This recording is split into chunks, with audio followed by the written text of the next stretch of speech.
Thank you. I appreciate it. Thank you. Wide. No, thank you. Sure. Oh, oh, oh. What do you think? I always bring my own. I usually do too. The This is how you get treated at council. the doctor told me I had to drink 2 of each a day. Hey there. You know what? Believe it or not, I drink like Yeah. 2 gallons every day. Absolutely. Just naturally. I don't drink soda enough. Yeah, but you know what? I just piss a lot. Yeah. Like I'll put the truck open, just piss. That's good. Oh, that's good. But We'll if talk I, to your if doctor I about if it. I eat better, like, stud. Tell us. Let's have this conversation on let's make this here. After we got on the phone, I know. Appreciate you. My son was in the car, and I was like, okay, I don't know. Sound good. and the fire truck. You gotta go. The wife says, "Oh, this is great tonight. Go with it." Whatever it is. Go with it. Pick and choose.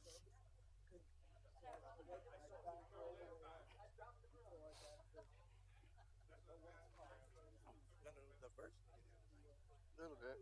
I didn't know CP here. Step by foot in my office. Oh, here it is. Jeez. Where am I going? I was late this morning. I couldn't find my car. I've been there. You know where they were? In the door. No, God, give me a second. I gotta go say hi to someone. Franklin. Hold on, What? Oh, you know what? I couldn't see you behind the nameplate. I know where you live. Officer. Put that on record.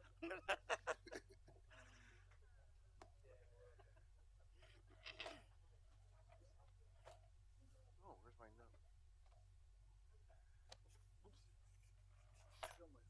Don't do that. How are you? Listen, everybody people left before we got a ring over that. It was like 1 o'clock before we got them.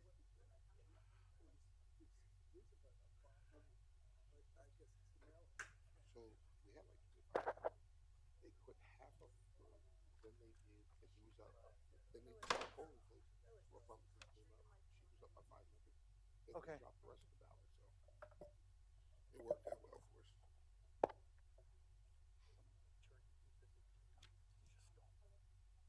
Good point.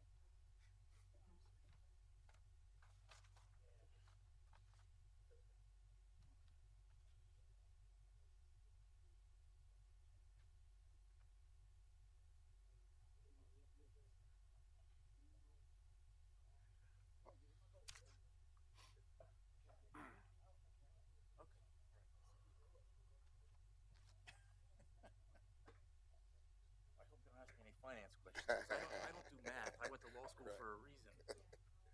Kenny will take care of it. Don't worry about it. Kenny got it. If we have to get over 10, I have to take my shoes off so I can count on my toes. Roasted. So,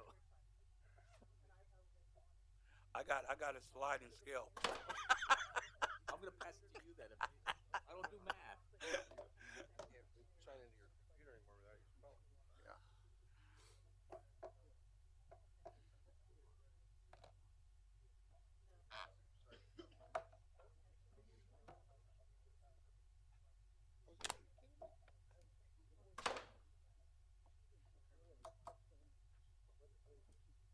No, I don't think so.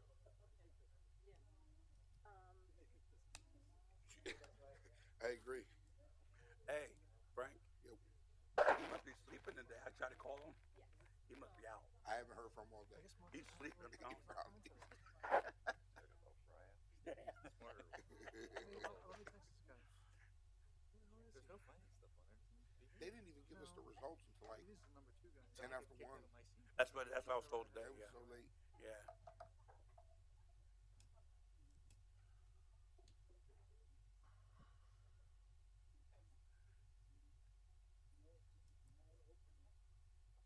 C4.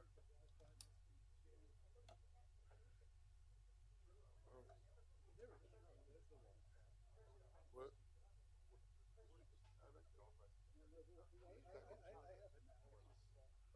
We get a seat. I think Roger went to get one. Oh, okay.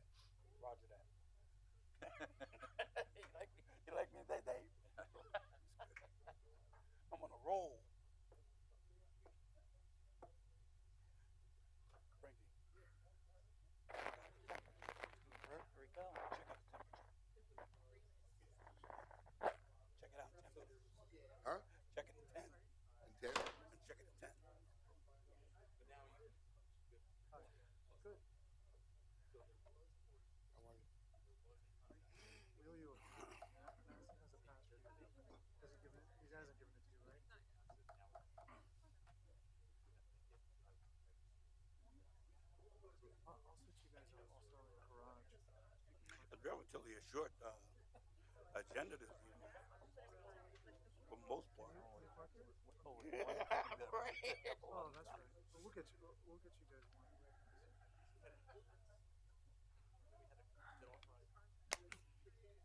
Doing well, thanks.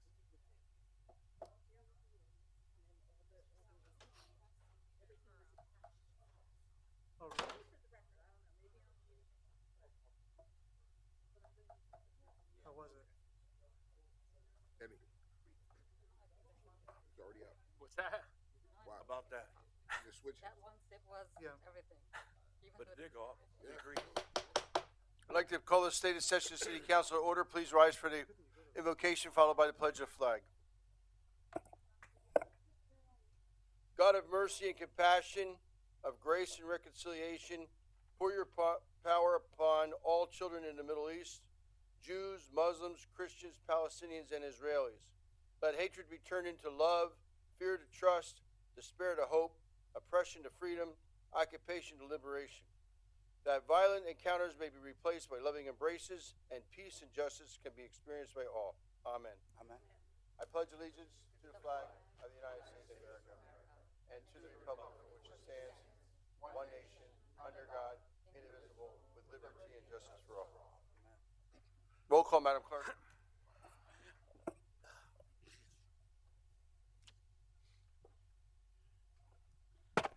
Mr. Brown? Here. Mr. Ettinger? Here. Mr. Milan? Here. Mr. O'Connell? Here. Dr. Ruggles? Here. Mrs. Sultana? Here. And Mayor Panto? Here.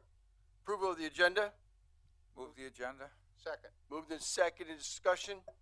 I'd like to just say that I will not be pulling the resolution dealing with the Middle East off of the new business tonight. So those who are here to speak about that can speak under the public comment on agenda items only. However, I will be voting against this resolution. Roll call.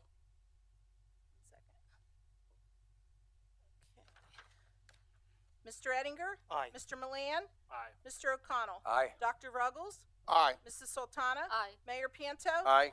And Mr. Brown? Aye. At this time, we are very honored and privileged to be. Approval of the minutes, Mayor. Approval of the agenda minutes. I'm sorry. It's okay. Action on our minutes of our meeting on October 25th. I'll move the minutes. Second. Any additions, deletions, or corrections? Hearing none, roll call. Mr. Milan? Aye. Mr. O'Connell? Aye. Dr. Ruggles? Aye. Mrs. Sultana? Aye. Mayor Panto? Aye. Mr. Brown? Aye. Mr. Ettinger? Aye. We have a large number of our shift on duty today for our fire department for the promotion of Terrence Hand to captain. I just want to say that not only are we very proud of all of our officers and firefighters, but we're very proud to be able to promote a guy that's been very loyal. I remember in 2007, I was fortunate enough to win and the honor of having this seat, and he was the first one. He was a blogger at the time. He had a Easton Undressed, I think it was called. Yeah. And he interviewed me, asked me if I could be interviewed, and I did. And today I'm going to be having the opportunity and honor of promoting him as captain of our fire department. Our fire department is, we've done a great job of, we just found out that our new pumper is going to take 4 years to get. 4 years. So you'll see that on your agenda. And it's 4 years. And then also, we've made a commitment that in the next 4 years, we're going to upgrade the 3 fire stations. So, Terrence, Chief.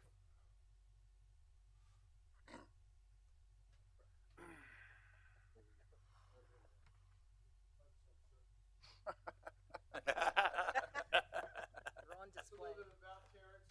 Terrence is a Naval Academy graduate. His daughter is at the Naval Academy right now, so we're very proud of them. His family as a whole. And Lisa's here as well, his wife. Behind you. Ready? Okay. I state your name. I, Terrence.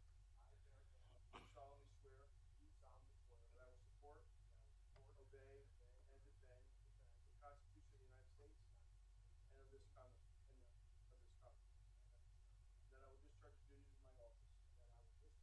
With my job. I do further swear that I will uphold, obey, and implement all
when you promote somebody to a position of supervision or boss of the captain in our fire department is the head of that platoon, and to actually have people call you up and thank you and commend you for doing something that was right to do was really a proud moment. And to have the former fire chief call up and say, "Hey, way to go, Mayor! Thank you so much. He deserves it," and he does. So we thank you, Terrence, and thank you for your service to our country. Yes, sir.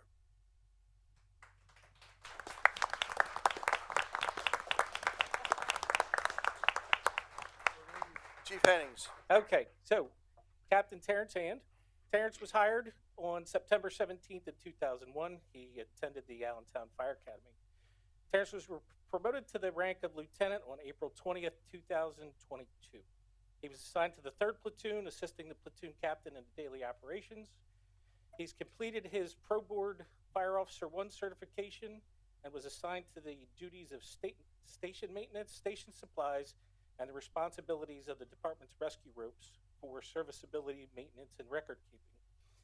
Terrence is now promoted to captain as of October 16th, 2023.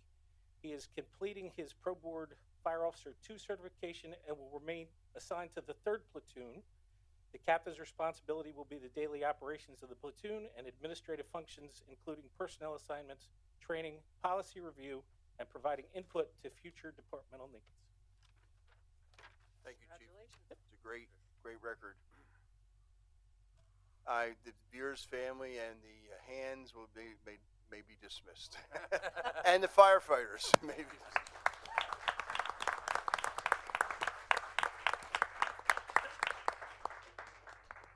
At this time, we have a statement by Councilman Roger Ruggles.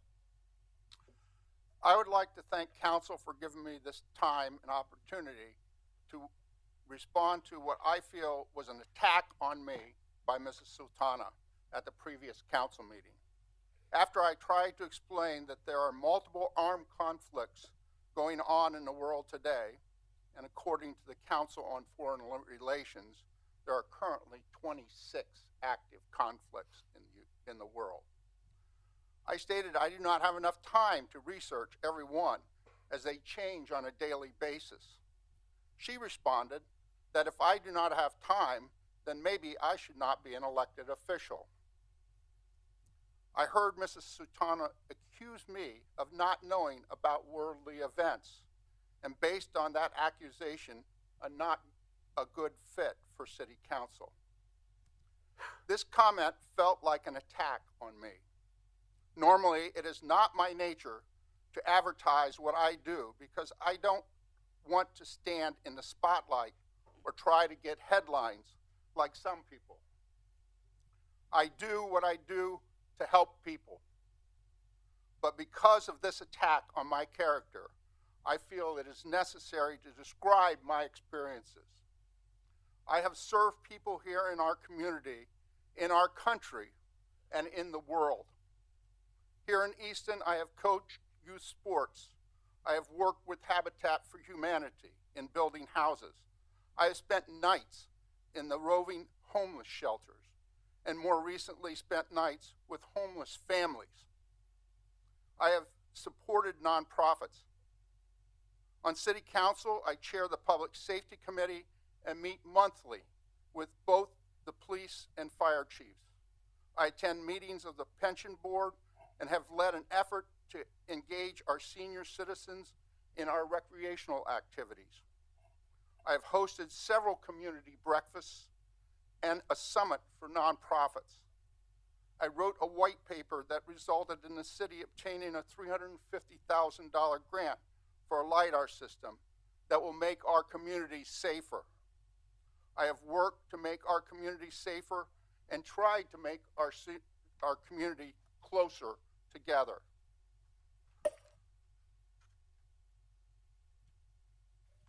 In my spare time, I not only do work in the city, but I also do work nationally and internationally. On a national scale, I have worked cleanup activities in Harlem, in New York, and I have traveled to multiple times to the Gulf Coast to do hurricane relief work following Hurricane Katrina. Internationally, I've traveled to Haiti, the poorest country in the Western Hemisphere, following their earthquake that killed over 100,000 people. While there, I built an ozone water treatment facility to supply clean drinking water to an impoverished community of Port-au-Prince, and worked in a medical clinic. I have traveled to Honduras, the second poorest country in the Western Hemisphere, where I worked in a remote medical clinic, at schools, at a hospital. I have walked through and worked in the slums of Cape Town, South Africa, and was part of a National Science Foundation panel that developed a research agenda to address the issues facing the people in sub-Saharan Africa. I have conducted research in the wetlands in and around Lake Victoria that was intended to improve water quality in the lake, which is the water supply for 3.8 million residents of Kampala, Uganda. I spent an entire academic year in Uganda teaching college students, equipping them to address the many problems in their country. I have outlined briefly how I spent my time, both on City Council and my free time. I feel that as a council member, I have served and will continue to serve the people of the city of Easton by working to provide a safe community and striving to bring people together. I resent Ms. Sultana's accusation that I am unaware of worldly events. I have stood shoulder to shoulder and worked side by side with some of the poorest people on this planet to supply clean drinking water, shelter, medical facilities, improve sanitary conditions, and provide some hope for their future. I have raked up crack vials in a park in Harlem and helped to rebuild a community on the Gulf Coast that looked like a war zone after Hurricane Katrina. Here in Easton, I have worked with youth, the homeless, supported nonprofit agencies, and worked diligently on City Council. I feel that Ms. Sultana's attack on me was irresponsible, along with other irresponsible statements that she made at our last City Council meeting. Your irresponsible statements are hurtful and result in throwing fuel on the fire of hate in our community. How dare you question my time? I want to thank City Council for allowing me this time to respond. I have supplied a copy of this to the clerk to be included in our minutes. Thank you very much. Thank you, Councilman Ruggles.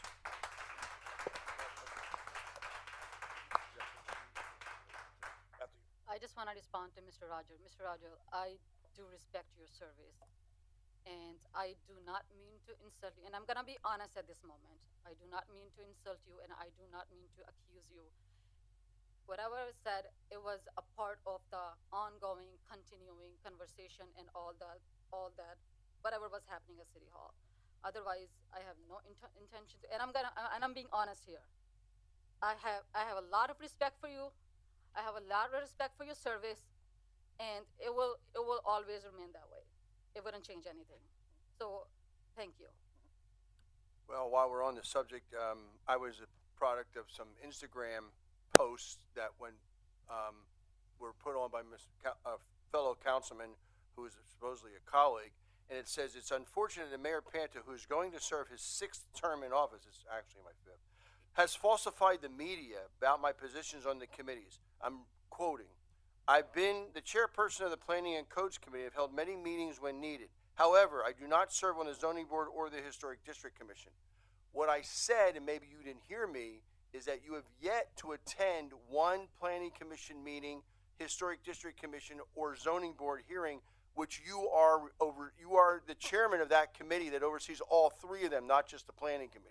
And it was brought up at a public meeting at the Planning Commission as to it would be nice to have the city councilman, like Mr. O'Connell was there several times, many times. He was there.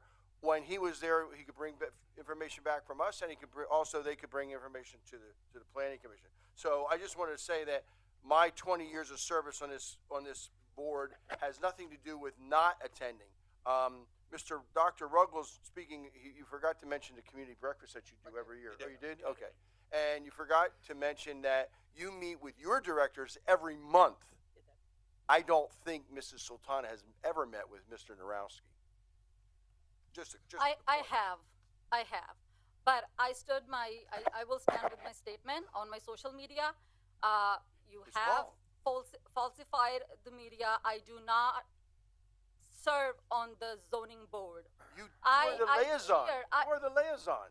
I do not serve on the zoning board. I am a chairperson of the planning and code committee. And yes, I have held so many meetings, and I will stand that statement. I do not serve on those boards.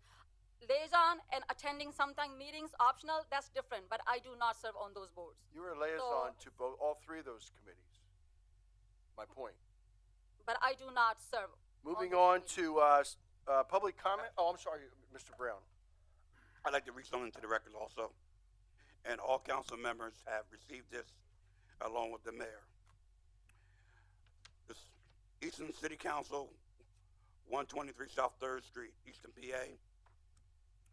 Ladies and gentlemen, I feel compelled to address that resolution proposed by Ms. Sultana. 1. A ceasefire was effective on October 6, 2023, and was not simply ignored, but was totally rejected by Hamas. And what only the latest of numbers of ceasefires over the years, Hamas ignored because of the charter that destroyed Israel and killed Jews. 2, there could be no end to current violence unless and until hostages are returned. To Hamas destroys, as Americans, we will never allow such force to be existent in our country, and neither should Israel. There is zero evidence of Hamas ever having a peace or human life. To the contrary, they have committed the most horrific violence of over the years and participated on October the 7th. Any group that can sanction and condone horror, Hamas visited the Jews and Israel cannot. With considering some of the horror of any ceasefire, while the frustration of the Palestinian people is understandable, much of the frustration should be directed to the Hamas, which has imposed terror and their own constitution, who, while somewhat powerless, push back against Hamas. Nevertheless, have condoned its actions and indeed celebrate horror and infliction by Hamas on Israel.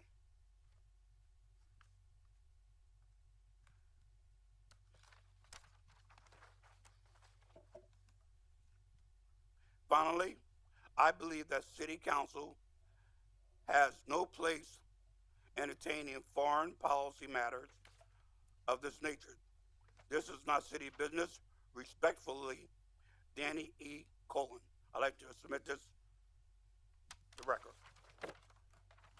We also got an email from Linda Shear, and we have a post. I got an email from Mr. Bernie O'Hara that I'll make part of the record as well. I just want to respond to Mr. Brown's statement. Well, it's not from me, so you can't respond to that. To me. I'm sorry? It's not from me, but you can respond to The letter that you Oh, read. letter. Okay, okay. But I still want to say something. Whoever wrote this letter have mentioned like at least 10 times Hamas. I want to say 2.3 million people does not represent Hamas. Just like our Jewish community does not represent Israeli government or Zionism. So we need to understand when we are here, we are only discussing civilians.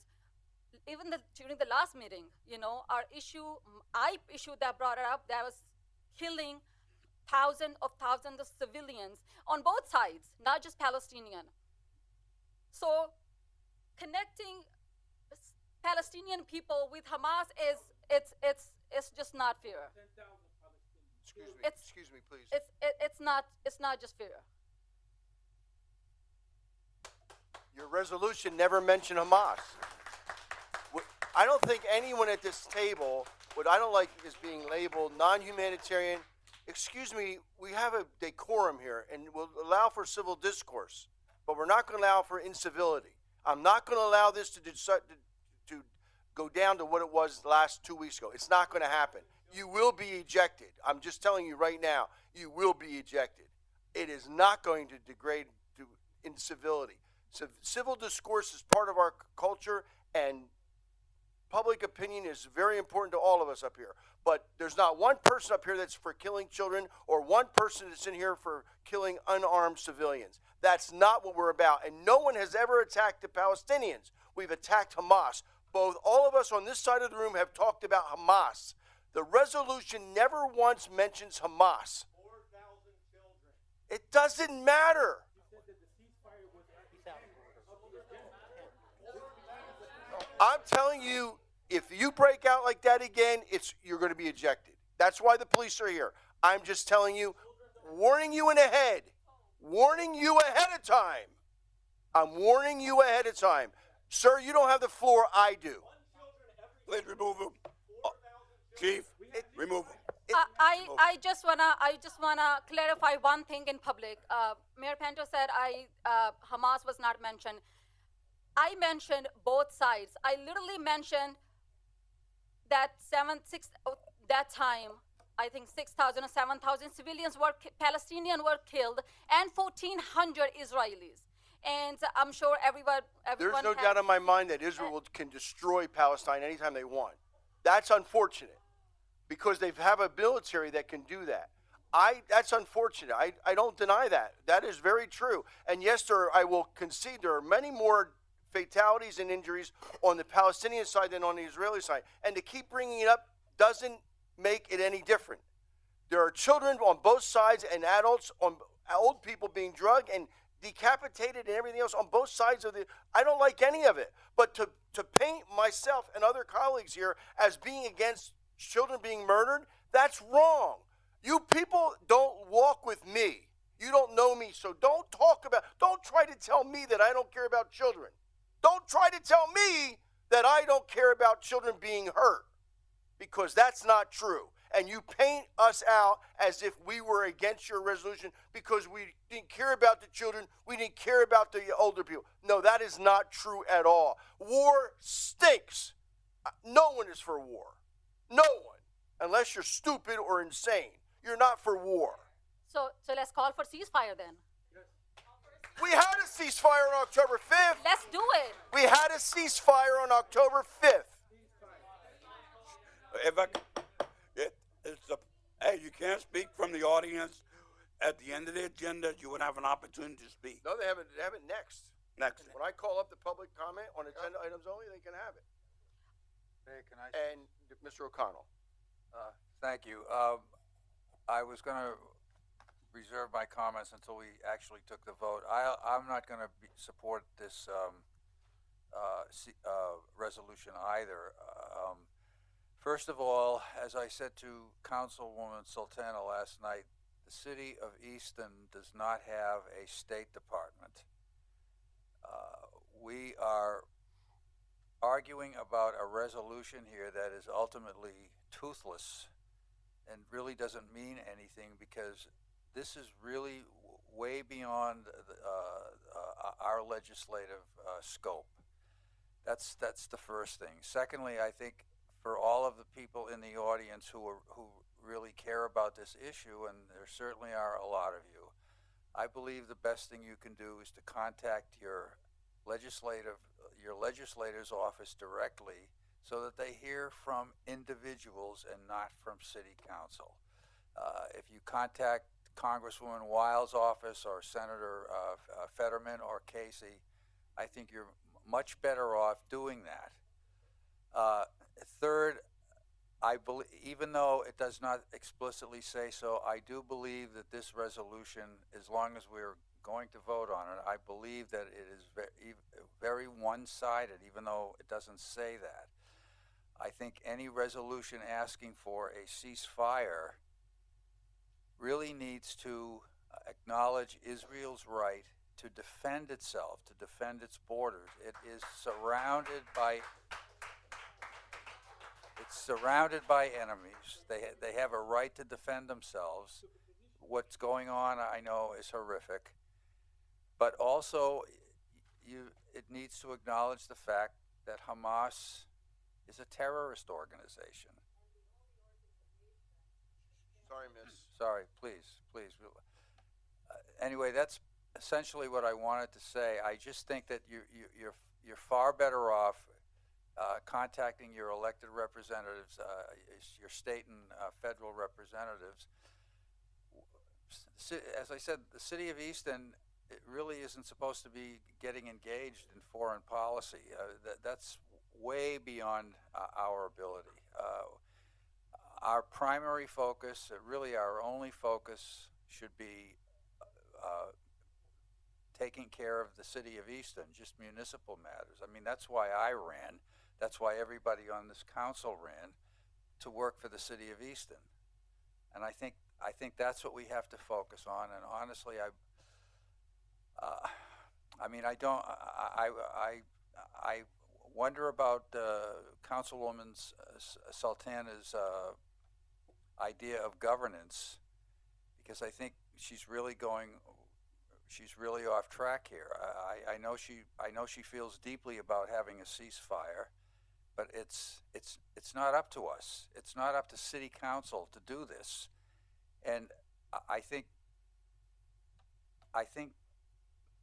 Councilwoman Sultana would be much better off if she would focus on the people on the South Side who elected her to watch out, care for their interests. Okay, thank you very much. Thank you. Excuse me, please. I'm going to give you a final warning. At this time, we will allow the public, and I'm going to tell, 1 second, sir. You can speak first. It's a 5-minute rule that was established by City Council. It's 5 minutes. The city clerk will tell you when your time is up, and that's it. So, is there anybody who would like to speak? Mayor, I want to respond to Mr. David's statement. First of all, everyone needs to understand the difference between the legislation and the resolution. So foreign policy, we are not creating any policy here. We are not creating any law. We are not creating anything, literally nothing. We are not amending anything. It's a resolution, right? And resolution primarily stand for your opinion and your belief, right? So all we are doing, and I feel like everybody is for ceasefire, right? And what is wrong with documented it? That's all. We are not creating any policy. We are not creating any legislation. We are not amending any law. Literally nothing. It's just a resolution. Councilwoman Sultana, when a resolution is passed, it becomes a rule. It is a law then. But no, it's not a law. But yeah, it will have an impact, and it's not an international policy. Our Congress have a say on that, right? They have voted for, and they are still discussing ceasefire in Congress, right? That's why And so many other cities, by the way, around the United States have passed those kind of resolution, and everybody is calling for ceasefire. At least 2 million people who are protesting all over in United States are for ceasefire. 500,000 people who were gathered at Washington, D.C. like 2 days ago, they are for ceasefire. If I may, And not just but that. they're protesting in Washington, D.C. They're calling attention to their elected legislators in Washington. They're the ones who will vote on something like this if it comes to pass. And we can do the not same. Easton City if Council. I may speak on what a resolution is, or the way I would see it from a legal standpoint, the resolution, even the way it's worded, is City Council speaking as the representatives of the citizens of the city of Easton. So if there's any vote that would be passed, it would be that you have the confidence that you actually represent the sentiments of this city if that, I mean, that's the effect of a resolution. Before you get there, you probably should be considering what I talked about 2 weeks ago. Is this city business in the first place or not? And that's why I suggested that in committee you discuss, should we have certain parameters going forward as to what would be appropriate for a statement or not. But as far as what you're doing, you're not voicing your own opinion. You're acting as representatives for the city, and I would just suggest that if you act as representatives, you should have a good feel for what everybody in your community feels, if you think it's even appropriate, if that's what you were elected for. Thank you. That is And- right, and that's Thank why you, Jill. I'm going to vote no on this resolution, because I have gotten tons of emails from people that don't share your same point of view, and I don't feel comfortable saying that I represent everybody in the city if I vote for that. And Mr. Shear, just the reason why I was my plan tonight was to pull it from the agenda again because of those very reasons. However, I feel after talking about this with some staff members that let it come to a vote. And if it gets approved, it gets approved. If it gets denied, it's done. We don't have to deal with this anymore because this is ridiculous. Having this many people, we have real issues in Easton, and we don't have these people coming to here. We have real issues. We have real Mayor, issues. Well, I would, There are people from Easton. I would suggest. I'm not talking. Who said that? Again, putting words Mayor, in my mouth. I didn't say anything about that. I would suggest that when the time comes to the resolution, there are two alternatives. One would be to vote no, which means you're dealing with the merits. The other is if no one here wants to second it, that's a statement that you really don't feel it's appropriate as a matter of business. Okay, let's get to public comment. Thank you. All right, hang on one Forgot everything I have to do. Sorry, you're gonna have to remind That's me. okay, no problem. All right. First of all, I need your name and address. Yassine, Could you spell it, please? Yaseen, Your last name Saleh, and your address. Lafayette College. Lafayette College. Okay, one moment. I'm gonna set the timer. You're up. Thank you. Dear council members, Dr. Ruggles, I hear your speech. I hear how passionate you were to remind everybody about your humanity and all of the work that you've done for humanity. I hear you. I hear how upset all of you get when somebody tells you that you're not human. I hear you.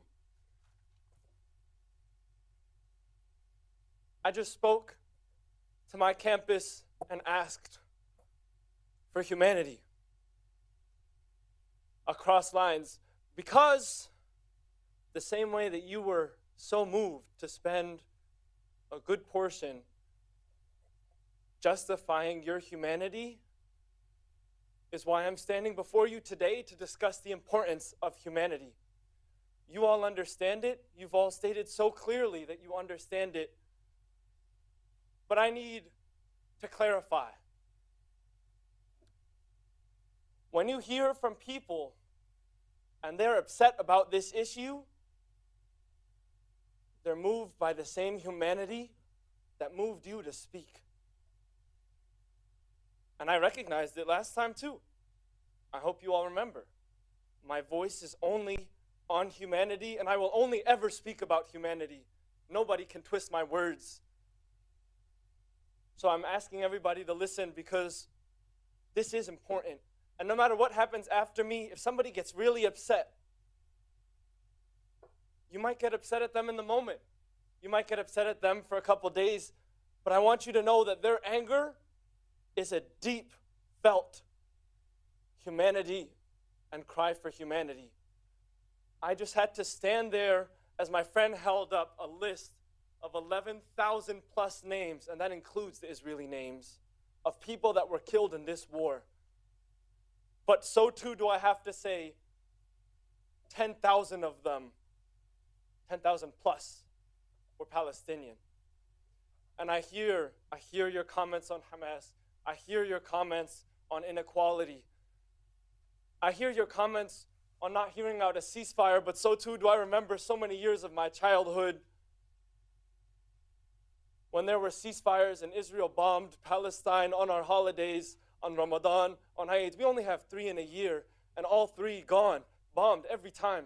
So I hear you, but I also want you to hear my humanity, because people will try to shut it down. They'll say that I'm a terrorist supporter. No, no, no, no, no, no. None of us here are supporting terrorism. What we're asking for is humanity. What we're asking for is that you do have a power, and you might not feel it. And I find it kind of interesting that I believe in your power more than you seem to. But I so truly believe in your power. All of you are powerful. You were elected as council members. You are powerful. And you also believe in humanity. I think all of you can agree to that. And I'm agreeing with you. But I'm adding something to it. I'm adding a question and a call. Because you have that power, we don't have a state representative. As you just said that there was no state level, right? I'm not asking you to do I'm not asking you to send missiles or to stop the war all in all. But every step of the way is important. When I stand before a group and I call them to collective humanity, I'm reminding of something.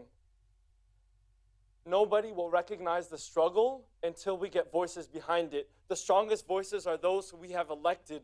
When you stand up and say, we definitively believe that we should not allow 10,000 more to die, and I hear you again about Hamas. But what I'm asking for you is just for a moment, if we can look beyond that, because 10,000 to 1,000 is a lot more than Hamas. There was certainly not all Hamas and the 10,000 people that were killed. And I certainly hope that the 4,000 children were not Hamas. And I can tell you, I'm pretty sure that they were not.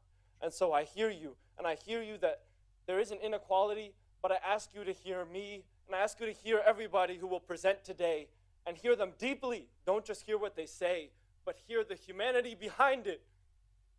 And don't shut them down immediately, because any voice that stands up here today to speak for no more lives lost is a voice that has humanity deep in their hearts, that doesn't want to see another go. Thank you. Understood. Thank you. Thank you, Easton.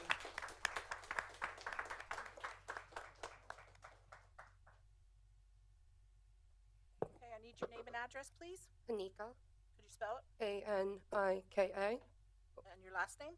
Vuiya, I'm sorry, VU what? Vuiya, And your address, please. 142 Clover Hollow Road. Clover Hollow. Yep, Where is that? Easton. Thank you. And go. I'd like to speak clearly and to all of our council members right now. I'm going to do my best to keep my composure because this is a topic that's very important to me. But there's a lot of irony in listening to council members talk about civil disobedience while also saying that us exercising our civil rights is toothless. Please have some humility, first of all. Secondly, you are not listening. Your moral virtue does not condone you not knowing enough about all of these other things and then saying that this one country, literally the 4th largest military in the world, bombing a civilian population that is 25 miles with 2.5 million people, 50% of which are children, 90% do not have running water. People cannot go in the ocean because there is no sewage infrastructure. 75% of children have PTSD. And for you to sit here and say that Israel's right to defend itself against a population, it condones what it's doing, please.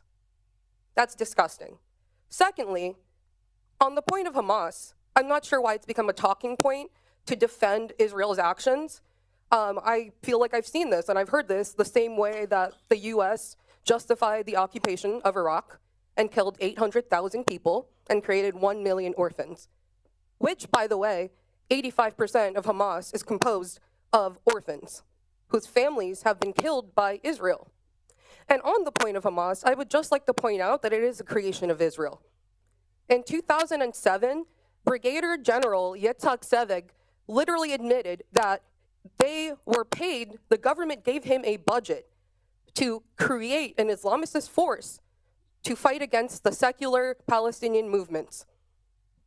religious official, Avner Cohen, says in an interview, he says this very explicitly, that Hamas, to his greatest regret, is a creation of Israel. If you don't believe that people have a fight or the right to fight for their liberation, then I ask you, how can you say that you care about anyone? Do you support the rights of Afro-Palestinians, or is it Black Lives Matter only for here? Is your moral virtue a justification for you sitting here and telling us that our civil rights, that us sitting here asking for a ceasefire so that more children aren't bombed, so that fathers don't have to go collect their children's limbs in bags? How dare you? I am a child of, and a grandchild of genocide survivors. So for you to sit there and say those things is, I mean, I'm not really surprised, because this is what happens over and over again. And I am also not surprised that you're going to sit here and say that we have nothing to do with foreign policy. 27 states, including Pennsylvania, have boycotted anti-Israel sentiment. So is that enough for you? Or is it still toothless and irrelevant? Because to sit here and say that it has no relevance when we are giving $300 billion of our tax dollars to fund the bombing of children, to fund the bombing of the oldest church in the world, to fund the bombing of Palestinian Christians, Palestinian Jews, and Palestinian Muslims under this whole argument that Israel has a right to defend itself, when does an occupying force that does not follow international law and has made it so that the original green line, that Palestine is only 7% of the original mandate, is that what you call a right to defend itself? I'm not done speaking, so please do not interrupt me. Not a problem. Secondly, how can you condone all of these actions? America is a direct patron of Israel. And for you to sit there, for our council people, you are servants of the public. So the fact that you write off any of our sentiments like this is shameful, is heinous, and is a direct attack on American civil liberty. I cannot believe that we have to sit here and beg for you to have humanity. But as you sit there and lecture us that these are ad hominem attacks, another child has just died. But please, if you feel that bombing a civilian population, leveling it, eviscerating entire families from the registry is not a people's right to fight back against that, then I don't know what to say. Ma'am, your time is up. Let me just ask you. Please. You can come here. I want to know if you've been to Forks Township and asked their supervisor to pass this resolution. I'm sorry, but you are the mayor, so please don't speak from that. I'm not your mayor. You live in Forks Township. Okay, but am I not part of the Easton community? No. Easton, city of Easton. I'm not part of the community, No. even though I live, I'm here all the time, that I literally went to Easton High School. Township. I want to know if you've been to the Board of Supervisors there to have a resolution passed. Why should I have to go there if that's already happened? Because you live in Forks Township. Why does that matter? Am I not an American citizen? Do I not have the right? I'm not talking about I'm not asking you to tell me if I have gone somewhere. I'm asking you that I am exercising my civil liberties, and what is wrong with that? What is the issue of me coming here versus going to Forks? Is there a difference? Well, if you want to make this a local issue, your locality is Forks Township, not City of Easton. Oh, so if it's a local issue, it's the same narrative of being ethnocentric and not giving a fuck about anything else except what's happening in America. That's it. You're done. You're done. I'm done because I'm literally sitting here. We'll see you later. We'll see you later. Not in, Mayor, I just want to hear from our listener. Mayor, you did not ask this question from Mr. Haggai last meeting. He is from Nazareth. You didn't ask why he came here and talked. I didn't ask anyone because of the civil disorder that was created by a councilman who invited all these people from out of the city. It doesn't matter. Easton High School's in Palmer Township. I'm a human rights lawyer, so what do you want me No, I just asked you a question. The answer is no. Because you get more publicity here than you do at a Forks Township, I guess. Again, Mr. Hagai was not asked to go to Nazareth. You asked about, you lectured me on international law. But would you? You are taking this as a direct attack on yourself. I'm not. As your moral virtue. We are not asked. Why are you making this conversation about yourself? I'm not making it about myself. I'm asking you. You asked me about international law. Who broke international law first? Yeah. Wait, I'm sorry. But I'm responding next. But you didn't let us speak when it was your turn to speak. No, I'm responding. She made accusations about international law. I'm just asking her if international law. It's Excuse me. Aaron Gorodinsky. Could you spell it, please? It's Gororodinskiy. First name Aaron, Aaron. Okay. My address. You have to spell your last name again. Gororodzinski.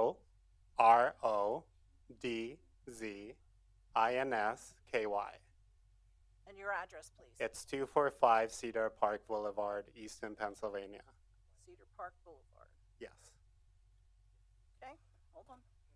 Thank you very much. I wanted to bring to the attention of City Council how last December we're all here together when City Council actually passed a resolution that actually made a difference to the City of Easton residents, and particularly to those of us at that particular time who were suffering from the rise of anti-Semitism that occurred during a particular incident in Bethlehem during the Crystal Market.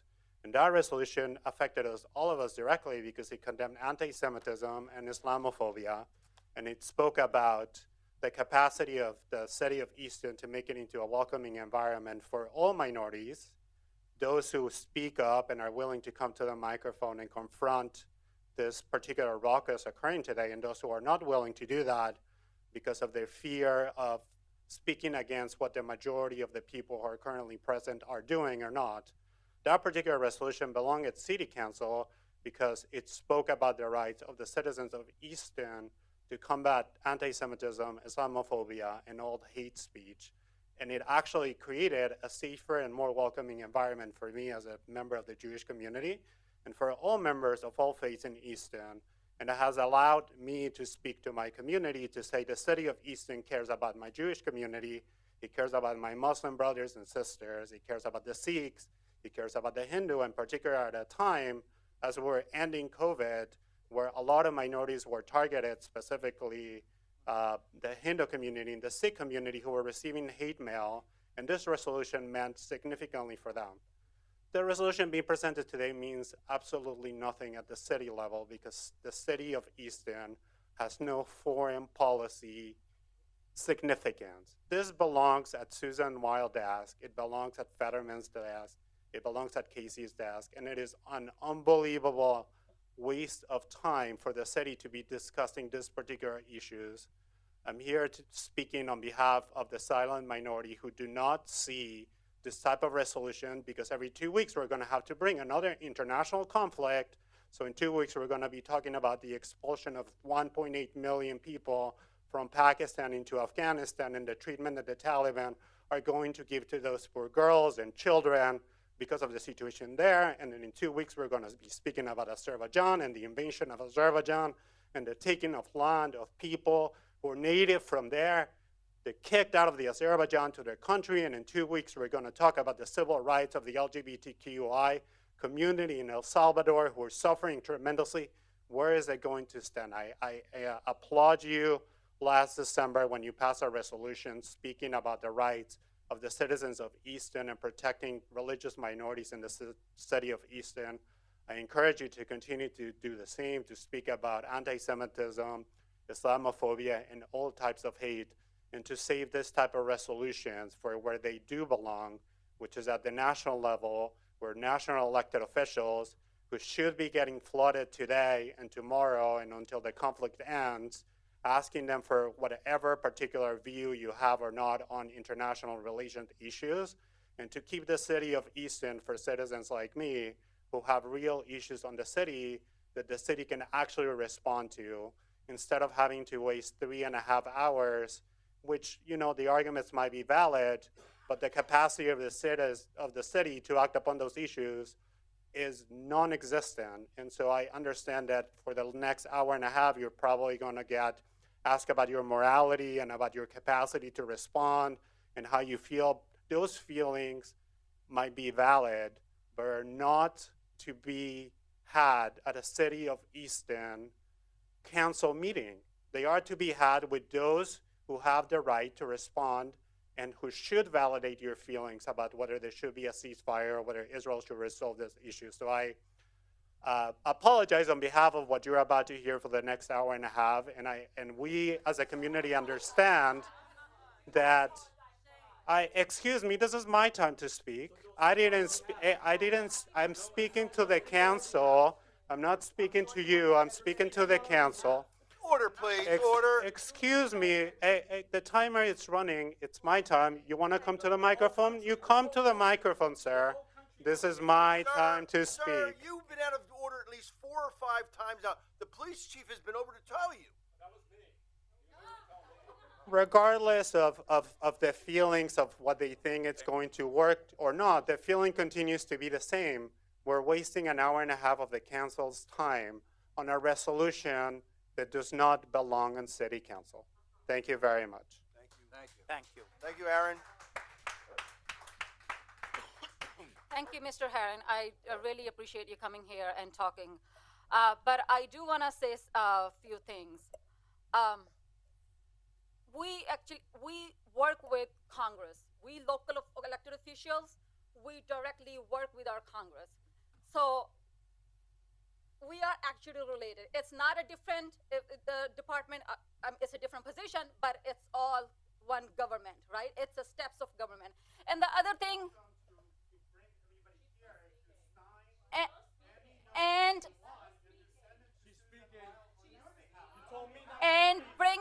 and bringing up Pakistan, Afghanistan, and immigrants, and this, for me, it's like saying all lives matter when we were chanting about Black Lives Matter. So it's...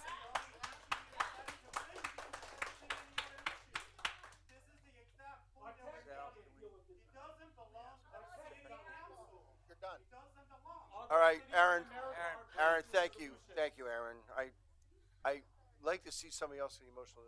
All right, hold on one. I need your name and address. Sure. My address is going to disappoint you. I'm sorry. Gazelle, Gazal. Last name is Jab as in boy IR. And address is 117 North Ott Street, Allentown, Pennsylvania. North what? Not Easton. Excuse me, Ott, OTT.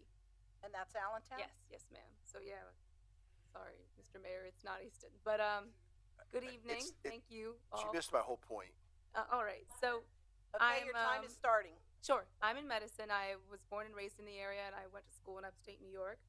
I would like, if that's okay, to start off by establishing some common ground with everyone in the room, so we can hopefully have a meaningful discussion. A Palestinian life, Palestinian civilian, a child, is equal to that of an Israeli, is equal to that of an American. Good? The religious alignment of a person does not increase or decrease to the value of their inherent human life. Good? Okay. If we can agree on this, I think the discussion gets a little simpler and, becomes very basic, I would hope.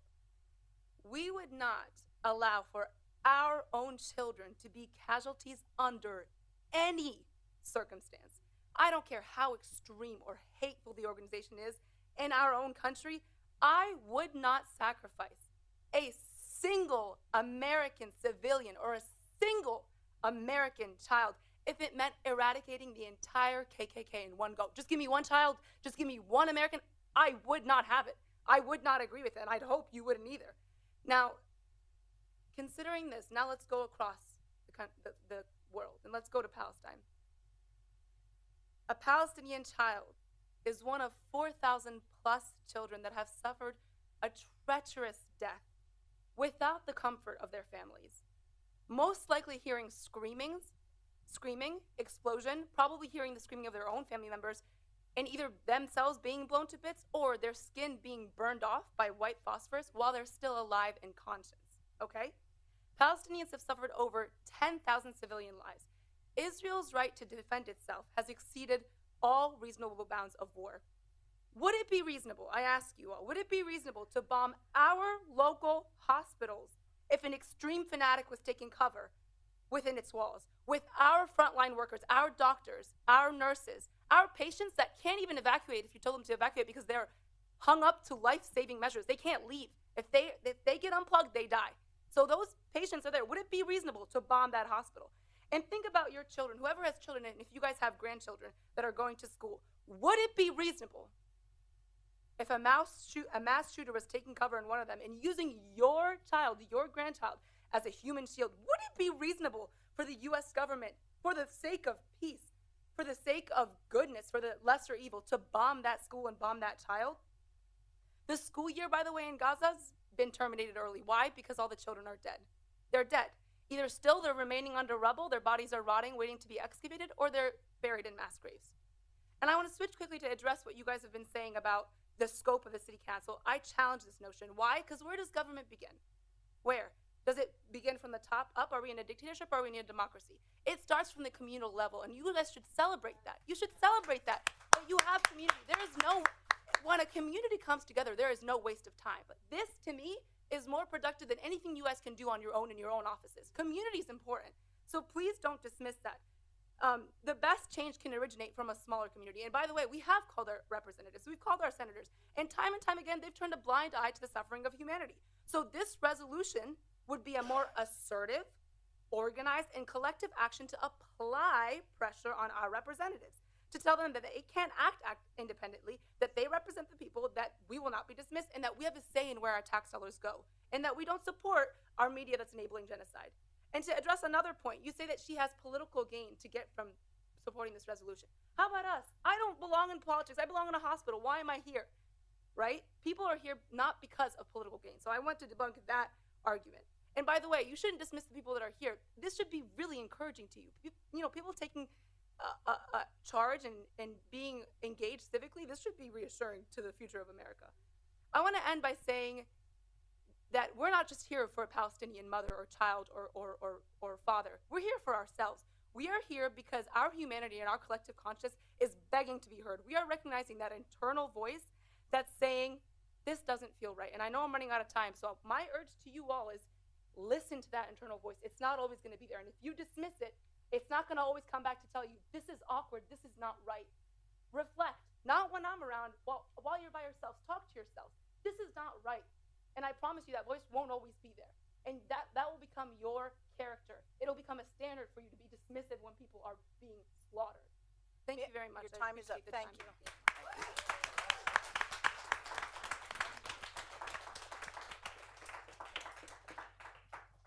I need your name and address.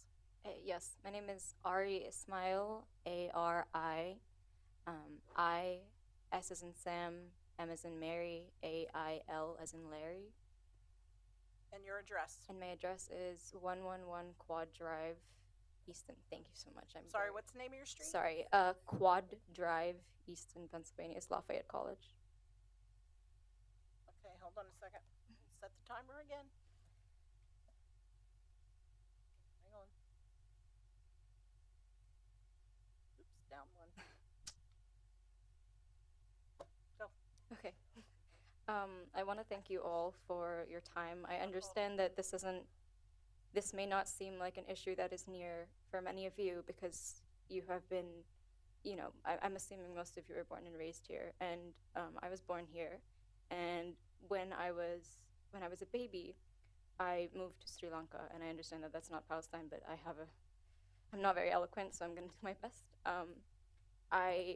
When I was 2 years old, and one, the Sri Lankan civil war was going on, and so bombs and airstrikes would rain down on us daily, and this is not something a 2-year-old should remember. 2-year-olds shouldn't be remembering anything. They should remember playing with their families, playing with friends, but I remember the floor shaking. I remember the sounds of bombs, and that's what I hear, and I was able to leave. I had the privilege, as we all have the privilege of being within a safe place, where we have the ability to advocate for people who are not here.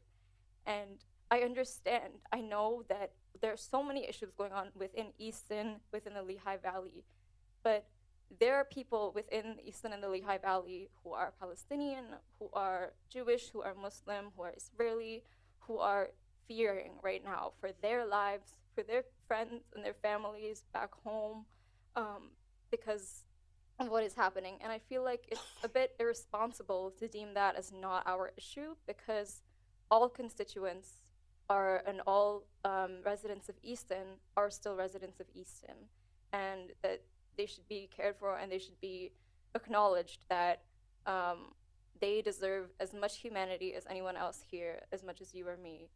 I want to mention that a ceasefire would include just simply stopping the ceaseless, that's why it's called a ceasefire, the ceaseless and endless bombing barrages of bullets that's now a ground invasion.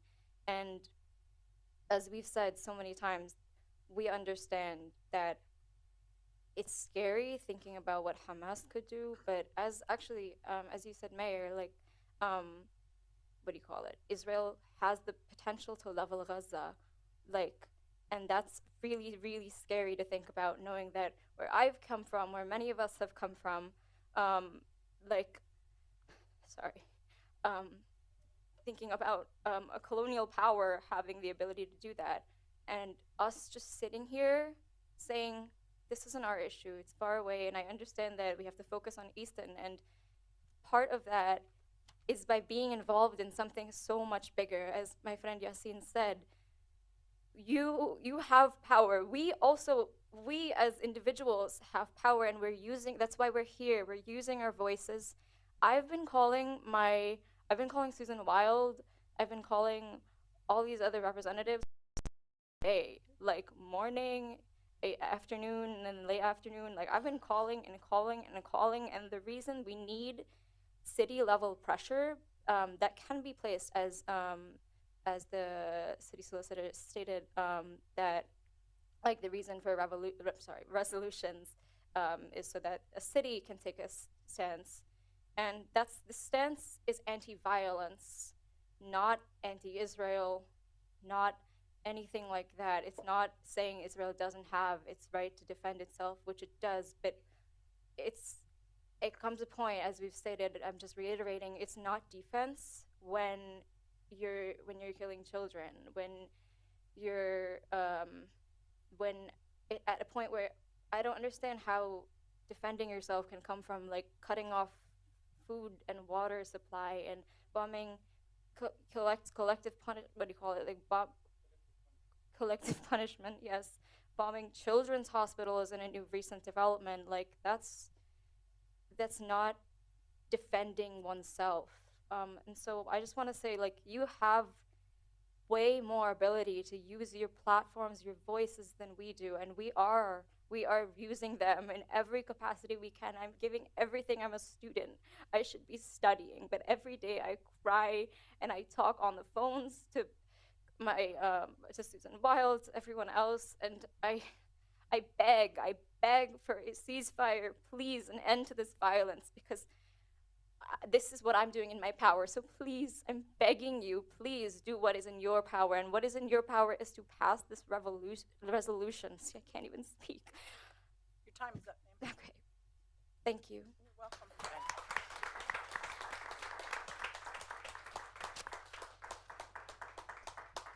Hold on. Need a new tablet. Your name Robert Wax, WAX. and your address?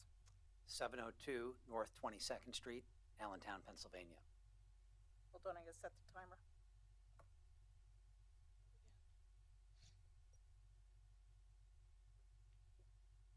You're up. Thank you.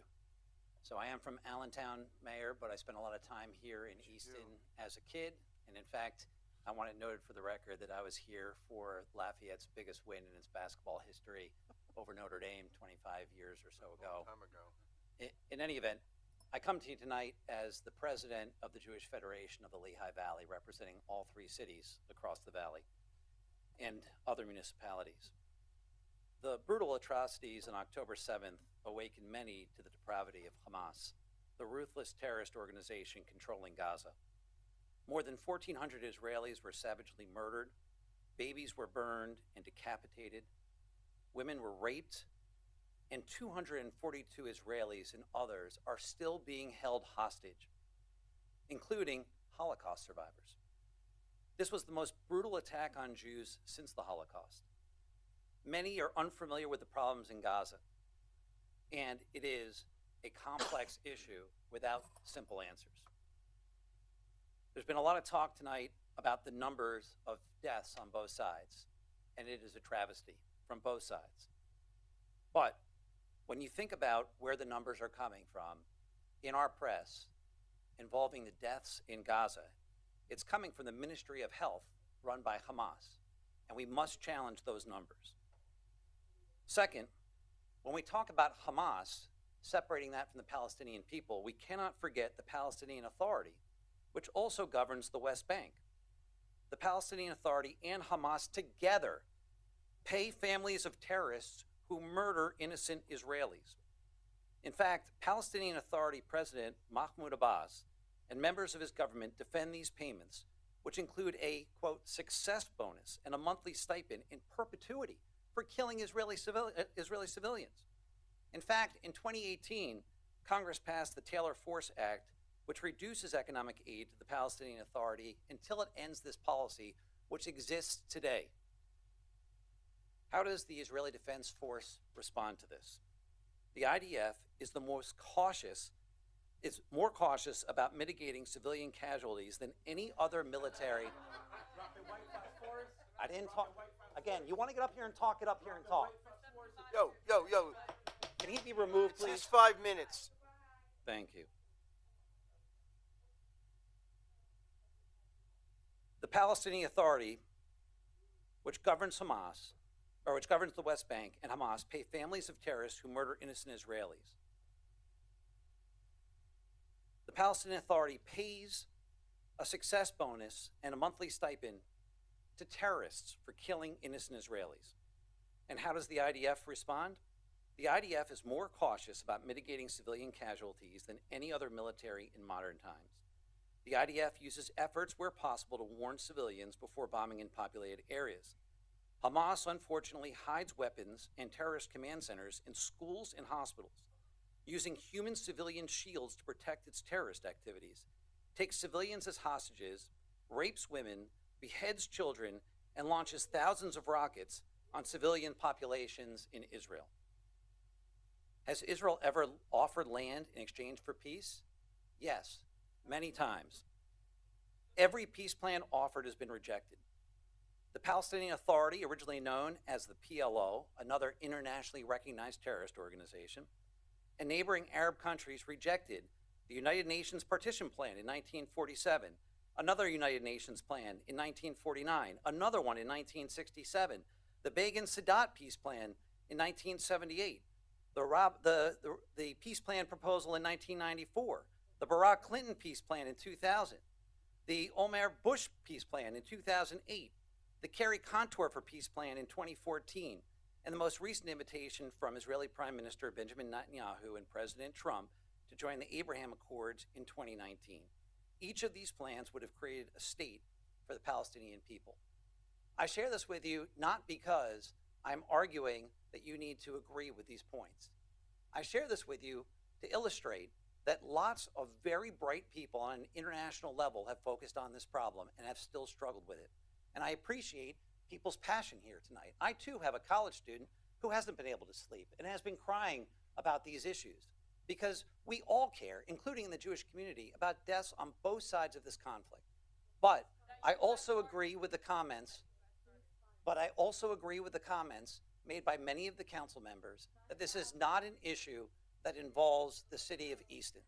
Thank you very much. Thank you. I hear you. Thank you.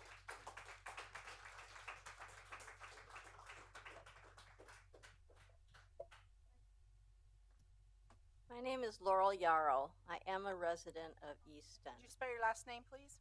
Yarrow. I live at 121 South 5th Street. 5th? Right up on that hill. Boy, you know, my statements aren't going to be real organized. I heard about this meeting rather late. Walked out after the last one when it was decided it wouldn't even be discussed. I heard there was some good discussion that came out of that. You know, this is how our voices can be heard, period. This is how Easton can be heard. Because when we try and call our legislators or our president, nothing. We get nothing. We get nowhere. You know, if as a city we can say this is morally wrong, you know, then we can be heard. That's why I'm here. How can we be heard? We're not being heard.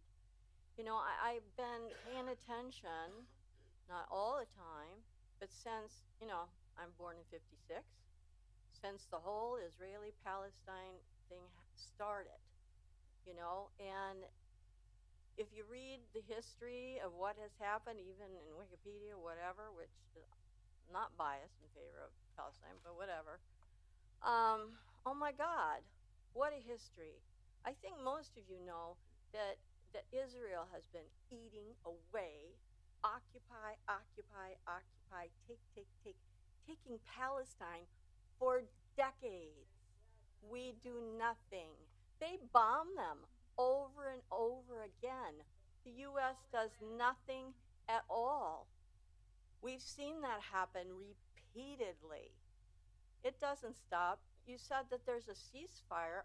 There was a ceasefire in place on October 6th. No, Israel didn't stop. Israel never stopped.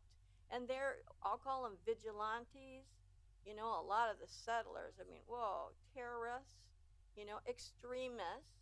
There are extremists on both sides. You know, the Israeli ones continued and continue. It's a daily thing in Palestine.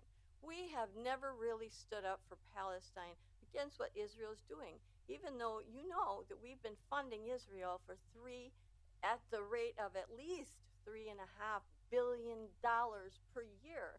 And now we're suggesting 13 to 14 million more. For what? We created this unbelievable military for them. I will just add that I do think that our interest in maintaining this outrageous thing that's happening or continuing to support Israel without conditions is actually just to keep our foothold in the Middle East. It's our base in the Middle East. I am not anti-Israel.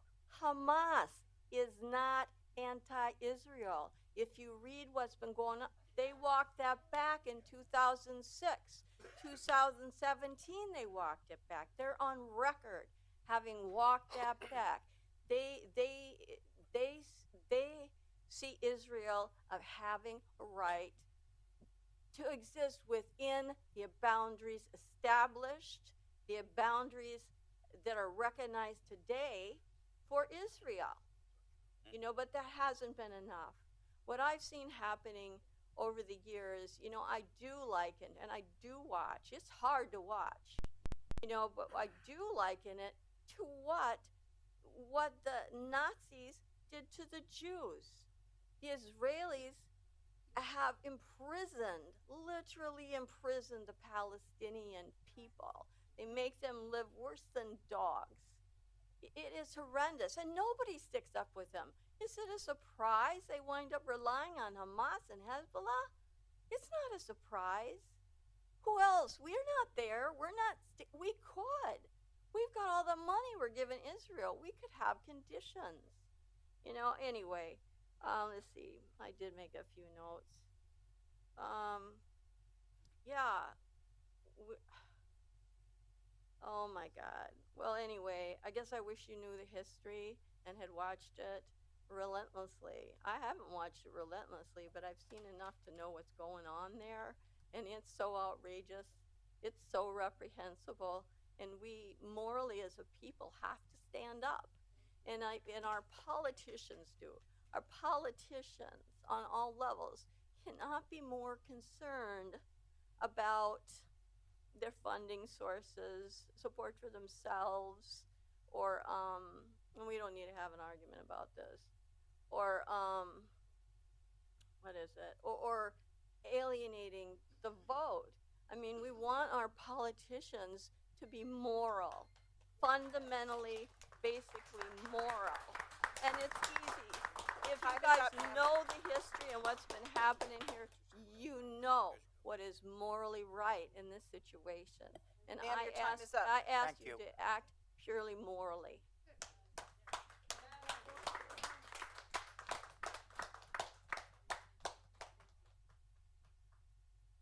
Speak again. Let's counsel. Sure.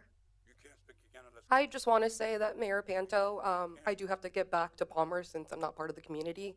But I don't know if you know how all the civil rights acts got passed, but this is literally civil liberty at work. I So never please, said you weren't part of the community. I said you were not part of this municipality. my address is literally in Easton, but if you'd like You're in to a franchise me, that's great. Yeah. Can I have your name, please? Raya, Raya. Last name is Abdellaal. And your address again? It's 371 Park Avenue, Bethlehem, Pennsylvania. And I would like to add that I didn't.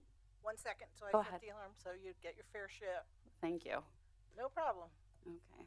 We're working on it. Okay, I didn't address this before, but my family actually does business in Easton, and one of my cousins rents out a warehouse and employs Easton folk, okay? So I'm speaking on behalf of my family, who literally, some of my family members, we told them, instead of doing your business in Arizona, come to Easton. It's great. So can you imagine their disappointment when they find out that the city council members are opposing a ceasefire? And I just want to address the entire room right here to the folks that came out in opposition of the ceasefire. The ceasefire doesn't only help the Palestinians, it helps the hostages too. How are folks supposed to get out safely if Israel is bombing them again and again and again? I had to step out of the room because my entire life people have been lying about my people, okay? I heard lies up here about beheaded children, which was debunked by your government. And I've heard lies about things that were said that were propaganda. And I'm sick and tired of it because as we remember in the Holocaust, how did the Holocaust start? Propaganda, right? And we have been fighting for this. Again, all of us here have been fighting for this since we were born. Because time and time again, America goes into our countries and takes our resources and funds militaries that destroy us. Can I step to the front for a second to show you guys a couple pictures? Just a couple examples. Mayor Panto, you said you went to Israel and you talked to a guy who was Palestinian that was working in Israel, correct? So a story came out by CNN of Israeli soldiers tagging the workers and torturing. This is the Holocaust survivor, okay? They were marching. This is a picture of an IDF soldier. You see him? He's humiliating a Palestinian that they took hostage. This is a picture of a Nazi humiliating a Jewish man. These are thousands of people walking to another part of Gaza because they can't be in their homes anymore. These are Holocaust survivors walking to another side where they said that they were going to be safe. Okay. When I'm addressing you guys, I'm addressing you guys in a way that I want you to acknowledge that America and Israel are harming the Palestinians. You need to speak into the microphone. because it's being taped. It's Okay. Sorry. I know it's just Easton, but my friends come here. We hang out here. I'm actually very fond of Easton. I actually like it better than the other cities, to be quite fair. You guys have more going on here. But if today the resolution does not pass for a ceasefire, we will take our business elsewhere. Do you hear me? Because I'm being completely serious. Actually, about 500,000 people marched. Thousands of folks from the Lehigh Valley went to that. We had buses on buses on buses, and we keep getting more supporters. Why did you go to Washington? I actually couldn't go because I was working Why the did election. they go to Washington? Because they want a ceasefire. I want a ceasefire. I am not anti-Semitic. I have Jewish friends. I love my Jewish folk. I work with JVP on different campaigns to Jewish Voices for Peace. when one of the guys up here said that they were working on like a resolution to keep us safe, like I said to a reporter before that Jewish folk and Islamic folk fight the same thing here. We fight the same racism. But when it comes to this, Israel is killing children every single minute. Right here, somebody questioned the health ministry of Gaza, which is crazy to me. These are all the names. Do you guys want to see them? Do you want to read them? Some of them didn't even turn 1. They were 0. They're marked as 0.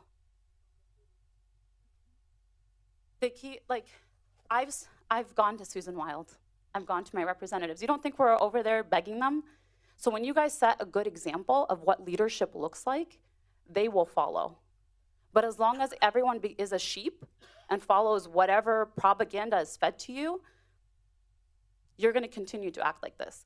I invite each one of you to sit down with me and learn about my history and my people. Learn about who I am, and come with all of us. The Palestinians will sit with you. We're a good time.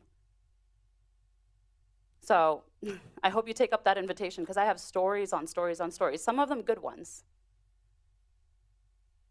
That's all I have to say.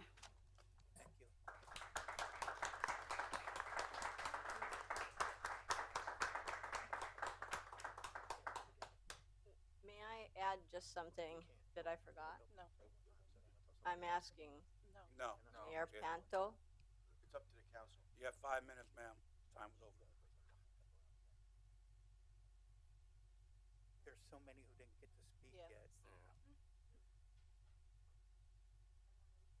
Walaikum salam. How are you, Anissa? How are you?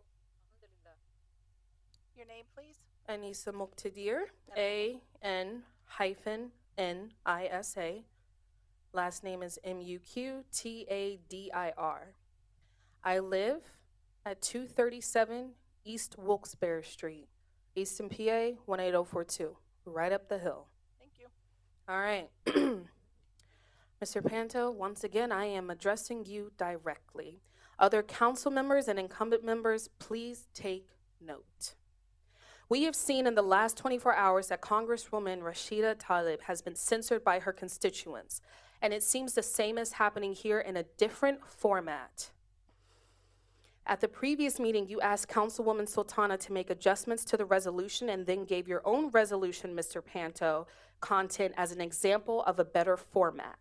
Councilwoman Sultana then made said adjustments, and you still say this is above, essentially, the council's pay grade. If then so, why did you originally state you had your own resolution? Since the last time I stood before this council, less than a month ago, 2 weeks ago, the number of deaths in Palestine has doubled.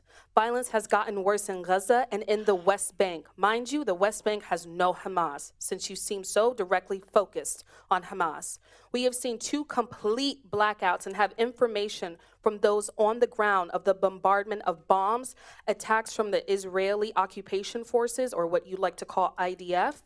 We've seen Israel state that they wouldn't agree to a ceasefire, even as other nations have pulled their diplomats out, and one severing ties entirely. We have seen the disgraceful President Biden promise aid to Israel in outrageous numbers while claiming to send humanitarian aid to Gaza. The deaths have doubled, if not tripled, with the ones who are under the rubble that haven't been counted. We are looking at over 10,000 deaths and over 4,500 of them being children that we know of.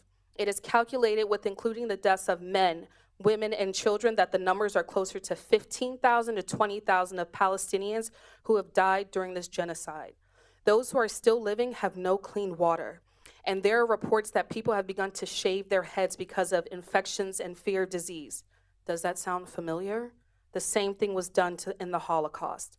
One of the individuals that we work with in the Lehigh Valley, his mother died in Gaza because she did not have clean water in the hospital.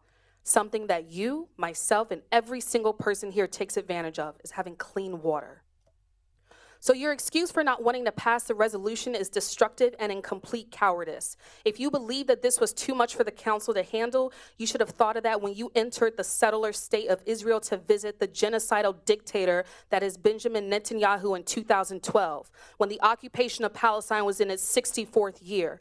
Surely you knew then that you were on occupied land. Going there to learn from him And yet you stand here saying that this is not for you to discuss a ceasefire. Richmond City Council passed a resolution. It seems odd that you don't believe you or any of your city council members have any power. That would insinuate that your position is pointless beyond gentrification of this city. You have more access to representatives than the common resident who doesn't hold space in office. We call every single day, and they do not answer us. They do not return our emails. They do not return our calls. They refuse to speak to us, and they hide from us. As a resident, I am disappointed and disgusted that you will not support Ms. Sultana's resolution and represent the people of Easton, which you do as mayor, in standing against genocide. You have served 5 terms and 20 years of service. It would be a shame if your last term you leave a memory for the future generations that you went out with blood on your hands as you supported genocide through your silence. That goes for you and every single council member here who chooses to be silent. The blood is on your hands just as much as the ones ordering the rockets to launch. Know this. We condemn the loss of thousands of innocent lives affected by the occupation and genocide. From the river to the sea, Palestine will be free and we will see oppression cease. I hope you choose to be on the right side of humanity and show some actual humanity instead of acting with a supercilious demeanor which intimidates no one. But know this, we will keep showing up and our numbers will grow and our voices will become louder. But you are already very familiar with how loud my voice is, much louder than yours was.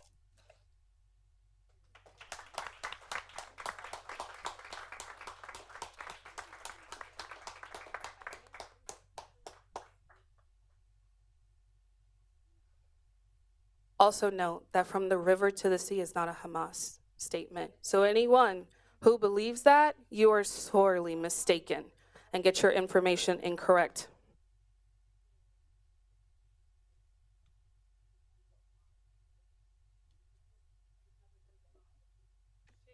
Your name? John Irons, Jonirons.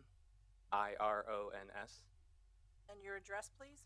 1204 West Market Street in Bethlehem. Hold on, I'll set your timer.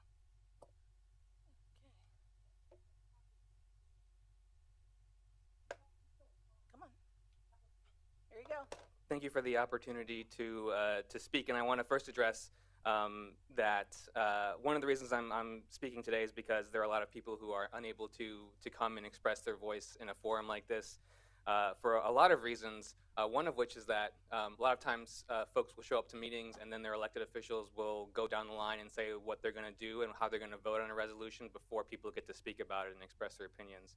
And so they feel like they're not being heard. They're feeling like they're not being listened to.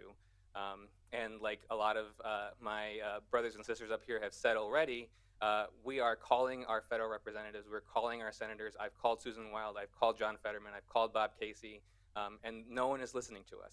So someone needs to listen, and we'll come here, we'll go to Bethlehem, we'll go to Lehigh County, we'll go to Allentown, we'll go everywhere we need to until someone listens to us and starts to advocate. We need to build power, we need to build a movement to stop the slaughter. And you can be a part of that. You can choose tonight to be a part and stand up and be brave and take a risk and position the city to make a statement that will help the people in this room organize and put pressure on the government. 500,000 people were in Washington, D.C., and no one is listening to us. Instead, the Congress is censuring people who are trying to fight for ceasefire in the country. So we're living in an undemocratic time.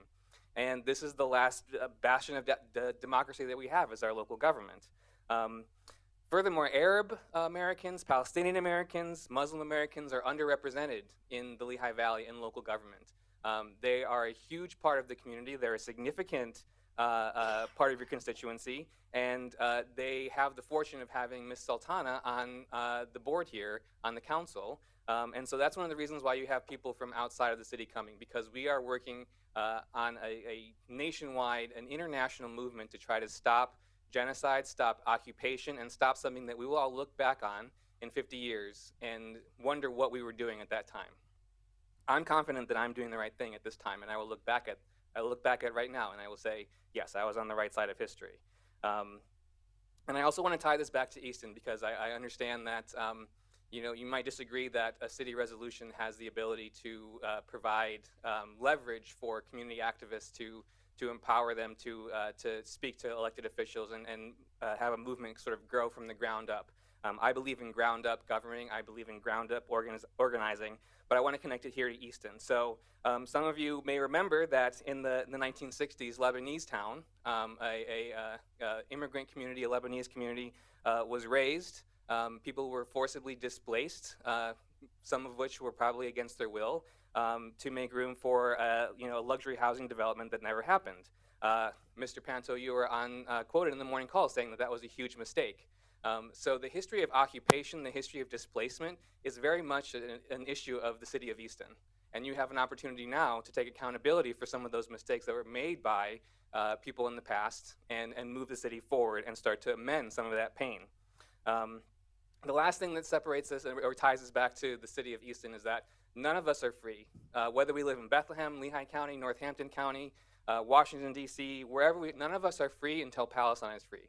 None of us are free until occupations around the world, military occupations, colonial occupations around the world are ended. We are expressing our voice. We're going through the democratic process. It is not being listened to. Our tax dollars are being used against our will to fund something that in a lot of ways, everyone in this room has condemned the killing of innocent civilians, and that can happen to us. That can happen to the United States. It can happen to any one of us for any reason, unless we show that when it happens to people across the world, that we will stand up and protect them. And so that's why I'm asking you to reconsider. Many of you said no already, that you're not going to vote for the resolution, but I ask you to reconsider because none of us are free. You are not free until Palestine is free. So thank you.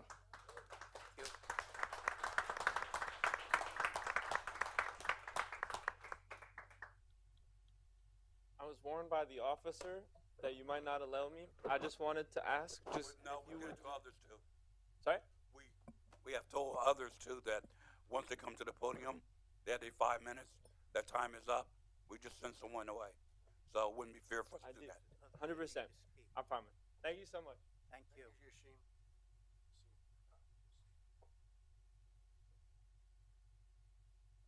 Rita. Yes. My name is Pastor Sue Ruggles.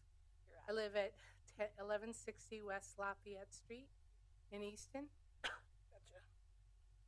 Hang on 1 second. Oh. I wasn't going to speak today, but then I just wanted to thank so many of you for talking and some of the words that you had to say. I went back to read the resolution again. 2 weeks ago, I did not agree with it. And if I had a hard time before this meeting to actually find it, but if I can find it now, or do you have it that you can read the resolution? You want me to read it? I can read it. Can you? Would you Yeah, mind? sure, absolutely. I'll use my 5 minutes for that. You will have your 5 minutes. So my point was, what people are talking about really had very little to do with the resolution, in my opinion. I mean, most of us here would agree people have died, there's atrocities, both sides are having problems. This is nothing new in 2023. And if that's new to you, you got to go back to History 101, okay? But I'm just saying, with all of that, and thank you to the people who kind of convinced me that you do have power to have a voice, especially if Susan Wild is not answering your phone calls, especially if Fetterman is not answering. If you send a letter with the letterhead on it that says basically, did you find it? Yes. Could you read it? Yes. So it's literally just 2 sentences. Whereas the recent escalation of violence and tension between Israel and Palestine has brought this conflict to the forefront of global attention, whereas the city of Easton values peace and human life. Now, therefore, be it resolved that Easton City Council urge Congresswoman Susan Wild, Senator John Fetterman, Senator Bob Casey, and the Biden administration to immediately call for and facilitate de-escalation and a ceasefire to urgently end the current violence. Well, and you should know that a caucus today from the government asked for such a ceasefire. So for us to say that, okay, I don't think it has a big bite, you know, which many of you are saying, but heck, why not, you know? But I also think the UN in the end of October said, let's have a stop this. Again, nothing happened. So let's do our little nibble, if it's not a bite, you know, to say, yeah, we kind of agree with all that. What I haven't appreciated at all is the way some of you have made fun of other people, like making comments to them, or you laughed, or saying things to these good people who put in their time twice a month to be here when you're not here making other things. What I haven't appreciated as a person of peace is to say, can we just get along? And say, maybe you have a disagreement than me. But to say to the guy back there, oh, he's probably never traveled outside the country. Bull crap. You don't know him. It doesn't matter. You don't know him. You don't know me. You don't know me and where I've been and what I did in Israel. Nobody asked me. Yes, I have. And I don't need to tell you that. I need to tell you, as people of peace, I don't see anything wrong, honestly, with just saying, let's do a ceasefire. It's a little bite. That's all I need to say. Thank you, Susan.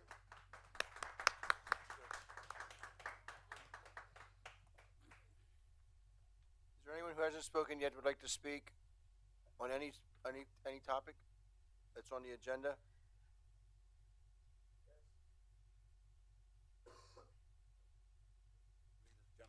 I think this gentleman was first. Gentleman behind you is first. That's fine. My name is Howard Nathanson, Nathanson.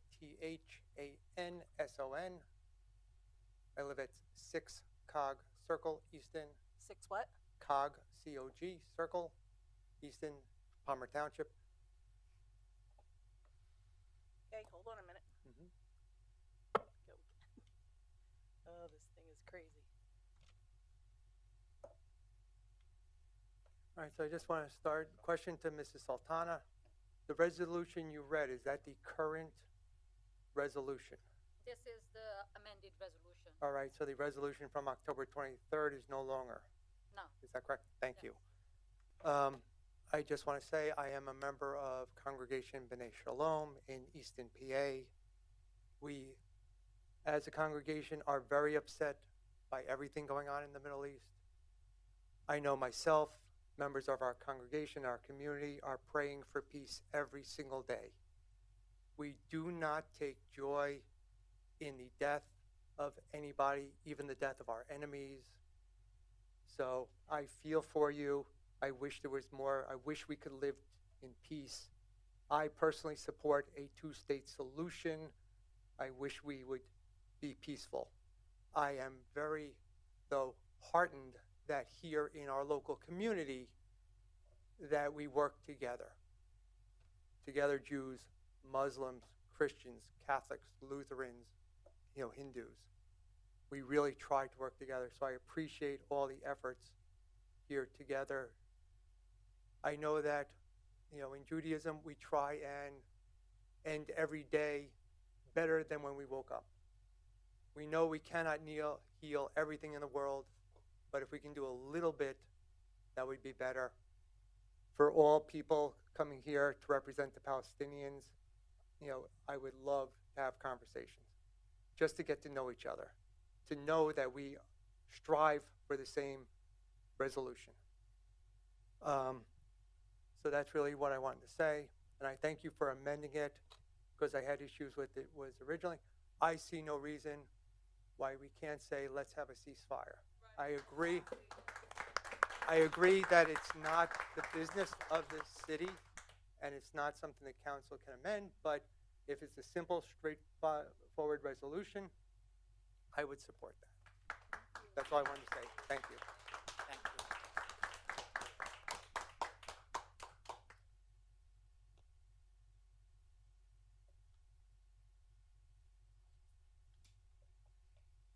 Your name? She doesn't want my voice. I'm a little guy. Your name? Robert Brent, Spell your last name, please. Brent. And your address. 522 Iron Street, Easton. Most of you remember me from last time, I think. Maybe one representative more this time. So somebody already stole one of my lines and asked Taba to read her resolution, which now we have all heard. And that's what struck me so much about this one compared to the last one. I listened to how the board last time did not appreciate or agree with the whereases and the factual things that they didn't like about the last one, and we don't have any of that this time. And I still hear the same board saying they don't support it. Most of you have already cast your vote before we ever even had the first speaker. And that's disappointing because this time I think I agree a lot with our Jewish brother that just spoke, and I don't see anything to disagree with here. You're either humanitarian or you're not. And all of you said you were a humanitarian last time. So this time I think that we have something that is very little to, I mean, what's to disagree with? You know, we're just looking for a peaceful resolution. I've heard some complaints about, from prior people about how it doesn't address Hamas and hostages. No, it doesn't. And it doesn't talk about Jews either. It says Israel and Palestine. That's all it says. And you know, yes, we have death on both sides. What number do we have to be satisfied with before we call a ceasefire? We got 10 to 1 already, right? 1,000 Jews and 10,000 Palestinians. So it's really disappointing to look at the crowd and hear that, you know, you're not supporting it. I think y'all know which side you're on. Just look at the number of people that showed up tonight and last time wanting a ceasefire versus the ones that don't. And you know which side you're on and whether you're in the right. Thank you.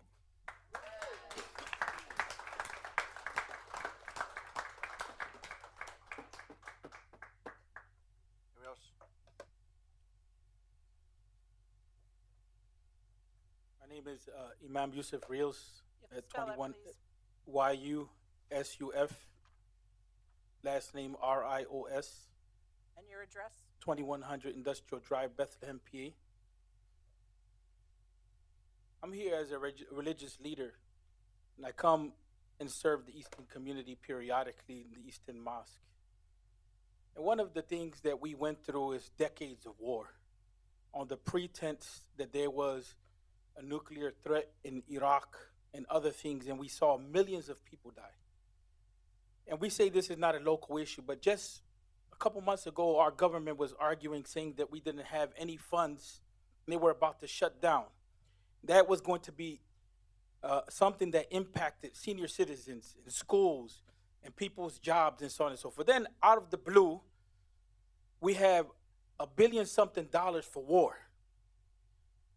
And we're talking about tapping into the IRS in order to get that money for war. And the reality of the situation is that we don't even have a clear record of exactly what took place in Israel. We're not saying that there was no loss of life, but if we're going to sign off on war, why wasn't there an individual, independent fact-finding commission coming from us, because our tax dollars are going to fund this war, before we sign off? The other issue is that if the issue was Hamas, then why doesn't our military, our special forces, go in with the Mossad and go get Hamas? Why is it that we're bombing the Palestinian people? And day after day, we're watching this. And we know that this is going to create more instability in this region of the world. And it's going to involve other countries. And we're pushing other countries to be involved, which means that we're going to be facing another war, which is going to impact our local economies. So all those gentrification plans that we have here in the planning board, we might as well write them off, because this war is going to cost jobs. This war is not only going to cost jobs, it's going to continue to splinter this country, because we're being splintered right now at the high school level, at the university level, at the local government level, at the federal level. You should be asking, why is it that federal funds are being used for war, but why aren't they coming into the city of Easton? Why aren't they coming into Pennsylvania for senior citizens or otherwise? There's a direct correlation between the two realities. But I'm going to leave you with this, and I'm going to cut my time short, save the people time. It's you, your consciousness. your conscience will go down in history where you stood on the taking of life. Because after all, we may say Israel has the right to defend itself, but nobody, not the UN, not Amnesty International, not international law, not Human Rights Watch, agrees with this war. We don't agree with the dropping of white phosphorus on a civilian population, which this is documented fact. So when we say we don't want a ceasefire, what we're writing off is we're allowing Israel to bomb children with our tax dollars. And at the end of the day, election time is coming. This same rigor that we have, we are movement. Look, watch what's going on overseas. Watch what just took place in New York City. Watch what's taking place in New Jersey. We're coming. We're coming by every democratic means possible. And we will make sure that our voices are heard at the election box. And guess what? We're not going only to stop there. We're going to come economically, because we're here economically as a force in the Pennsylvania area. And we're going to make sure that we support those who stand up for what's ethical as an ethical position. If we want stability in this country, then we need to pull out of this. We don't need to continue to sustain a war that's unequal. It's not unequal at this point. If it was an eye for an eye, then the eye for eye is over at this point. And that's all we have to say. We're asking you to stand on the right side of history. If this was the case so many years ago, when Nazis were taking over and they were annihilating Jews, everyone would have had a position on it. And we did as a country. But now what we're seeing is an overstep. It's not just our voice, it's also the Israeli voice. The Israeli voice, you look at Noam Chomsky, you look at Ilan Pappy, you look at Gideon Levy, you look at the Israeli community itself, they're against this. It's only thus hardliners that are taking the position and saying we don't want a ceasefire. And with that, we end. The conscience is on your side. When you go to sleep at night, I want you to envision babies and blood all over the place, and you had at least the right to voice and say we're against that.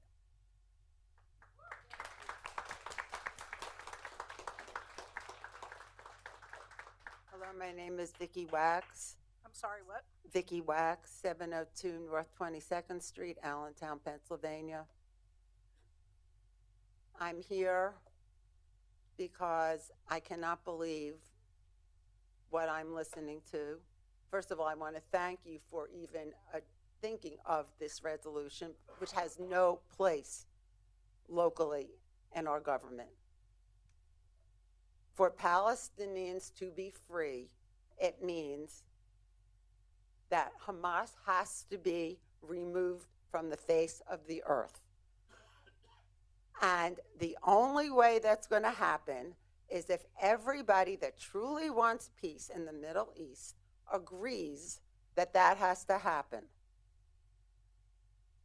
The slaughter of what happened on October 7th to innocent human beings in their beds, where they took babies and put them in the oven and had their mothers watch the way that they raped women, that they went to a music festival and destroyed, and they've taken videos of every single thing that they did and make movies of it and are so proud of it. So the only way there will be peace in the Middle East and in Gaza is to get rid of Hamas. And if everybody would stand up to the fact and join together to get rid of Hamas, yes, then there could be freedom for the Palestinian people. They deserve to have education, and they deserve to have all the good things there are in life. But it is not going to happen as long as Hamas exists. And let's remember, Hamas's charter says that they only exist to not only end all of Israel, but to murder Jews everywhere in this world. And that I will not sit here silently and listen to some of the comments coming from people who, many of whom have never even been anywhere near the Middle East, have never been to Israel, have never been in Sderot, where I have been many times, and met with people that have desperately wanted to have a relationship with normal people in Gaza, but are not allowed to because of Hamas. So I am sorry that you, as the Easton Council, have to listen to all of this, from many people who have absolutely no idea of what they are talking about with Hamas. Thank you.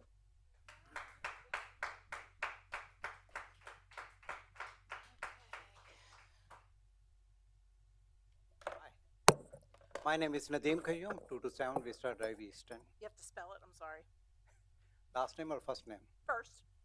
Muhammad, middle name Nadeem, last name Qayyum. Qayyam. Sorry. Right. And your address? 227 Vista Drive, Easton. I'm sorry. 227 Vista Drive, Easton, Pennsylvania.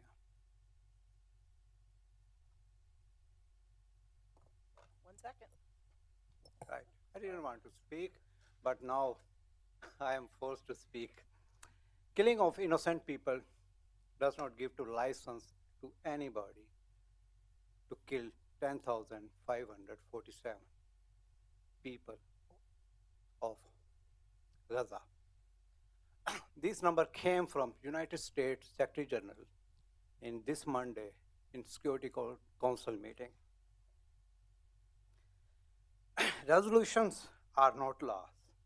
Rather, they are expressions of the sentiments and recommendations of the House.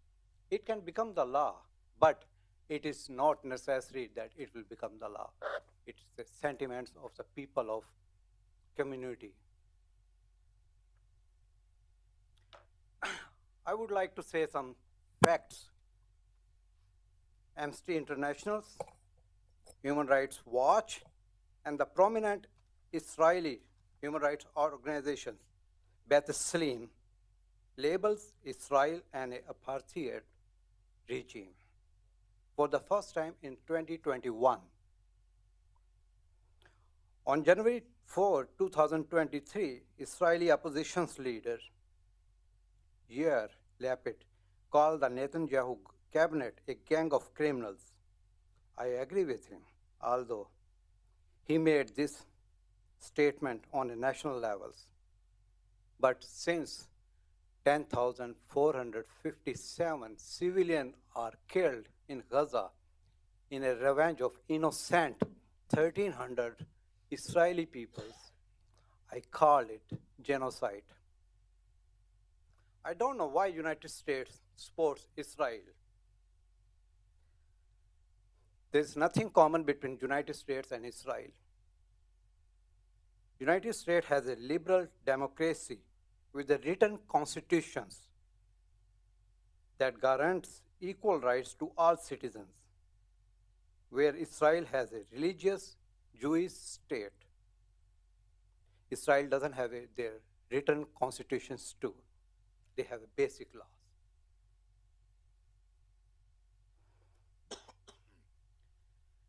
United States Constitution provides equal rights to all citizens, where state of Israel treat non-Jewish citizens as second-class citizens, both practically and theoretically. There is no common ground between Israel and the United States. Israel is not a strategic partner of United States too. When the United States is deeply troubled by the Israeli government reported decisions of advanced plans for over 4,000 settlements in West Bank and other areas. Why the United States has more influence of Israel than any other country? My answer is, this is a Benjamin money. It's an Israeli lobby. The Israel and Palestine crisis should be resolved according to the Oslo Accord. Two-state solutions should be Israel and Palestine states. Thank you.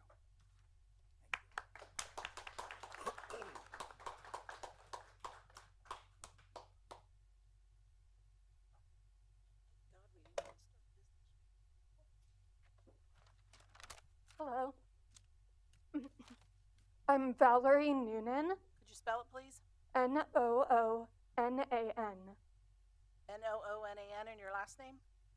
That was my last Sorry, name. then what was My your first name is Valerie, Valerie.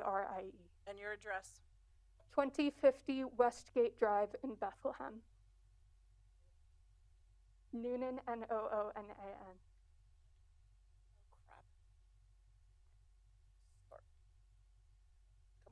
Hi.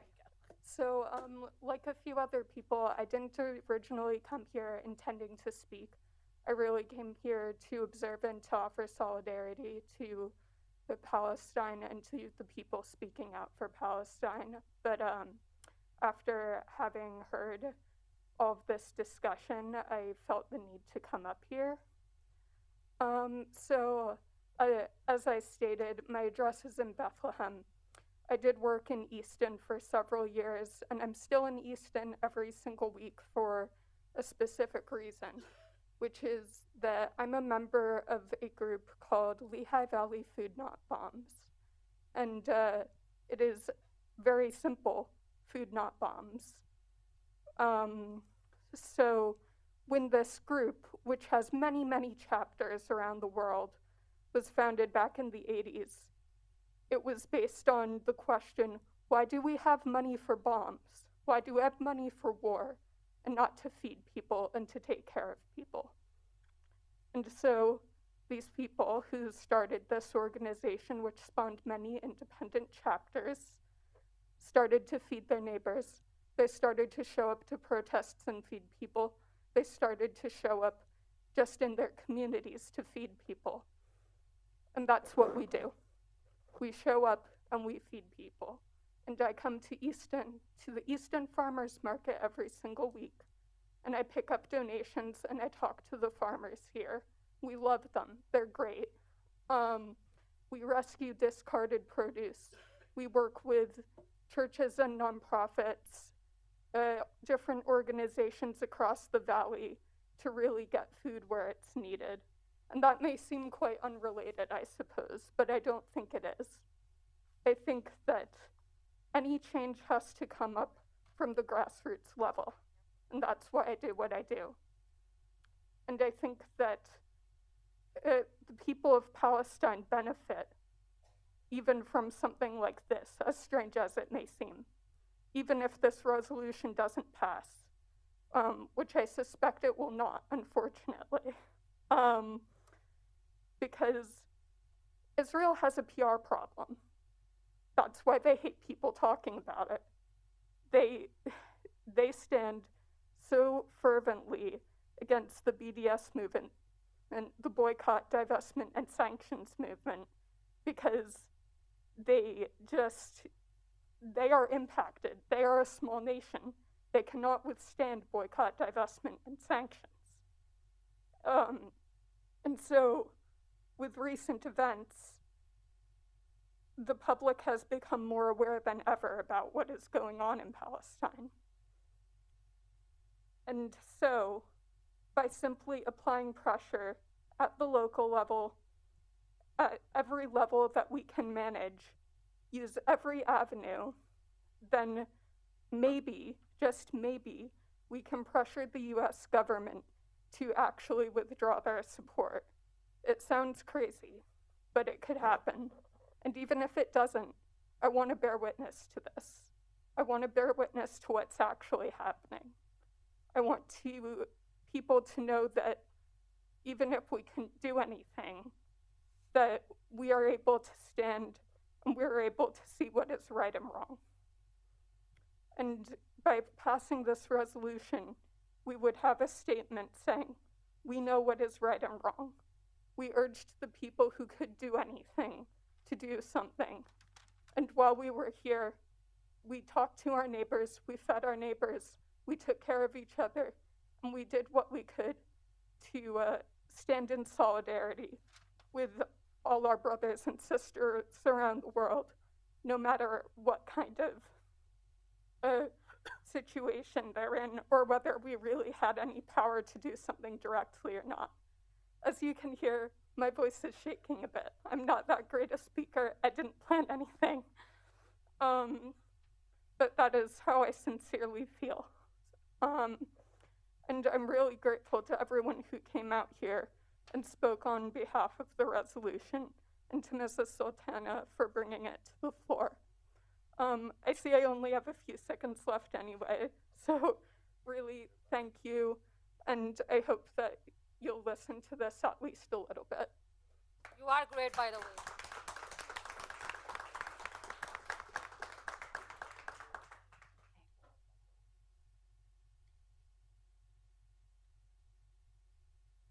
Your name, please? First name Shala, Shalah.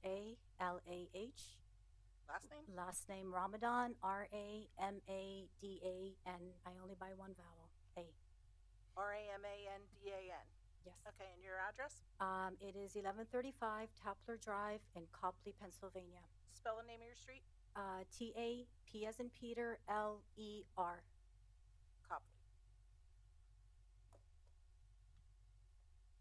There you go. Okay. Would like to say, first of all, Bismillah, which means in the name of God, because we all believe in God or some denomination of God. Christian Arabs say that, as well as Muslim Arabs. I would also like to say the word salam. Salam in Arabic means peace. In Hebrew, shalom. So I just want to give you a little bit taste of the history. I am an American Palestinian Muslim Arab. I was born in the United States. My roots are Palestinian. The history of Palestine prior to occupation.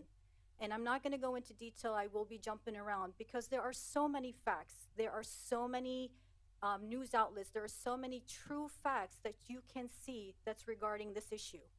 Prior to the occupation, Judaism, Christianity, and Islam, we were all united as one.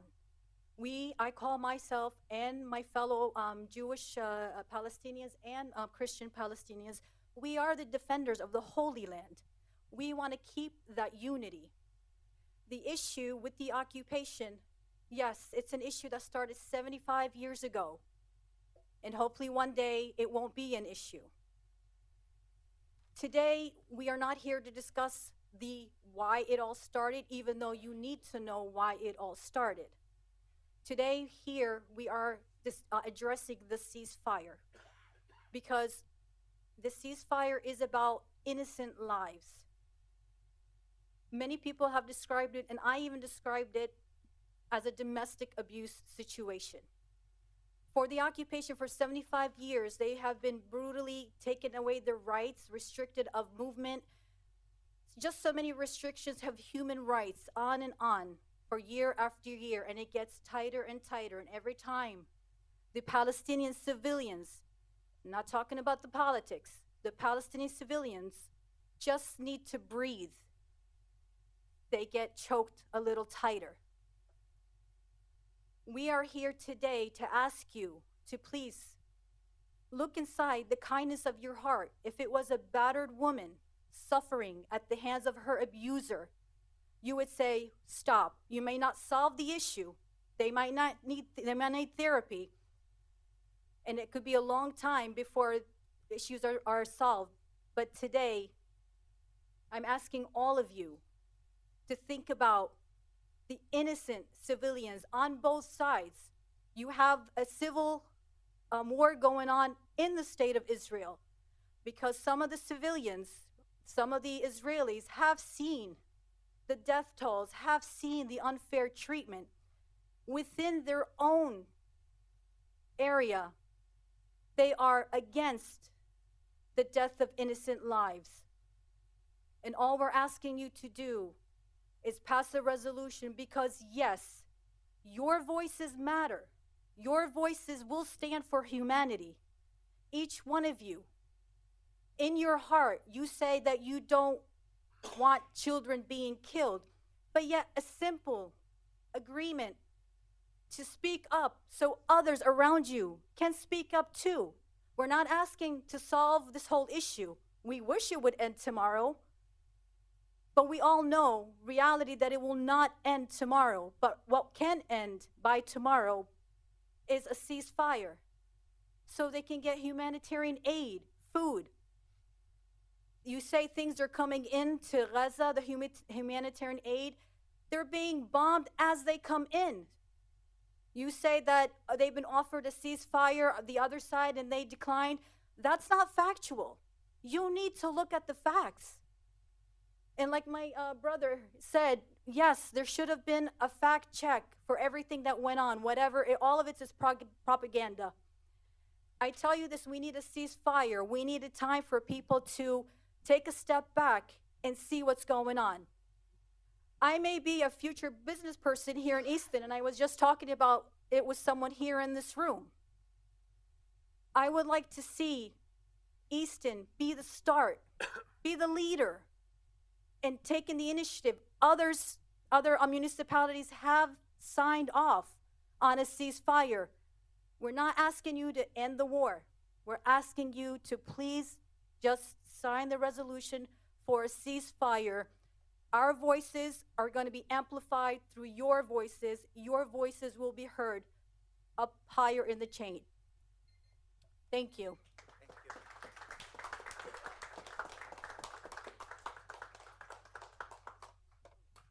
Okay, we'll move on to the consent agenda.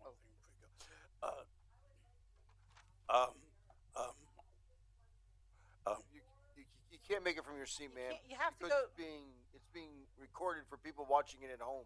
Yeah, you already said that there's a 5-minute limit, and this person spoke already. You spoke already. One thing that people, I think, aren't aware of because it's not in the news, but I looked it She up. spoke both already, sides. ma'am. Ma'am, you've Our already solicitor spoken is for telling. 5 minutes. Okay, there have been more civilians killed in 30 days, in the first 30 days of bombing, and now over, than in 19 months of the bombing of Ukraine by Russia, you know, in a very small space. So anyway, it's just so out of proportion. Joel, I had a question for you. Yes. You spoke about earlier about a resolution and how us passing a resolution is saying that we're speaking for the citizens of Easton. Could you expound on that? And kind of been a long time since I heard. I mean, this is just my understanding of representative government. Representative government means you speak for your constituents. And to me, it's responsible representative government to at least know that when you are speaking for your citizens, that you actually know what the population within the city parameters, the people who And could vote you for explain that you. to, 'cause some people don't understand that. Well, I mean, there's not a whole lot to.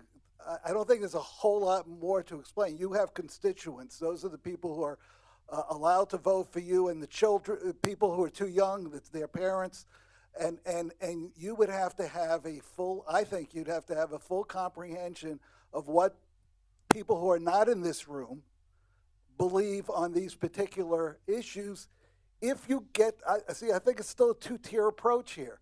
First approach is this, as a matter of policy, the business of the city of Easton, and how do you define that? And that's up to you to discuss and review. But ultimately, if you issue a resolution in which City Council is sending this to our representatives, you are speaking not for yourselves, you are speaking for the citizens within the city, and you should have an absolute degree or a good degree of understanding as to what those citizens believe. Now I will say representative government also means leadership, and there's sometimes you have to you would take a position because you believe that's what your community believes and what's best for your community. But even in saying that, what I'm saying is that what's best for I can't, it's hard for me to talk about that because I still can't get the relationship between city government and an issue of foreign policy that is so freaking complex in so many ways. The word ceasefire versus humanitarian pause has tremendous differences. And I know our federal government's now talking about humanitarian pauses. It's just a very complicated area, and if you're going to vote as a representative, because that's what a resolution is, I think you just have to feel that you have the information to do that, and if you don't, then you shouldn't be voting on a resolution. The thing I wanted to make sure everyone understands, the young lady that stood up earlier on from Forks Township. Yes, she's in the city of Easton, but Easton's only 4 miles, and it stopped at 14th Street. You're not the way you would have an essentially standing. I'll think about what we require for people who are on some of our boards. You have to be a taxpayer. You don't necessarily have to live, because many of our public safety officers do not live within the city boundary, but they have a connection with the city.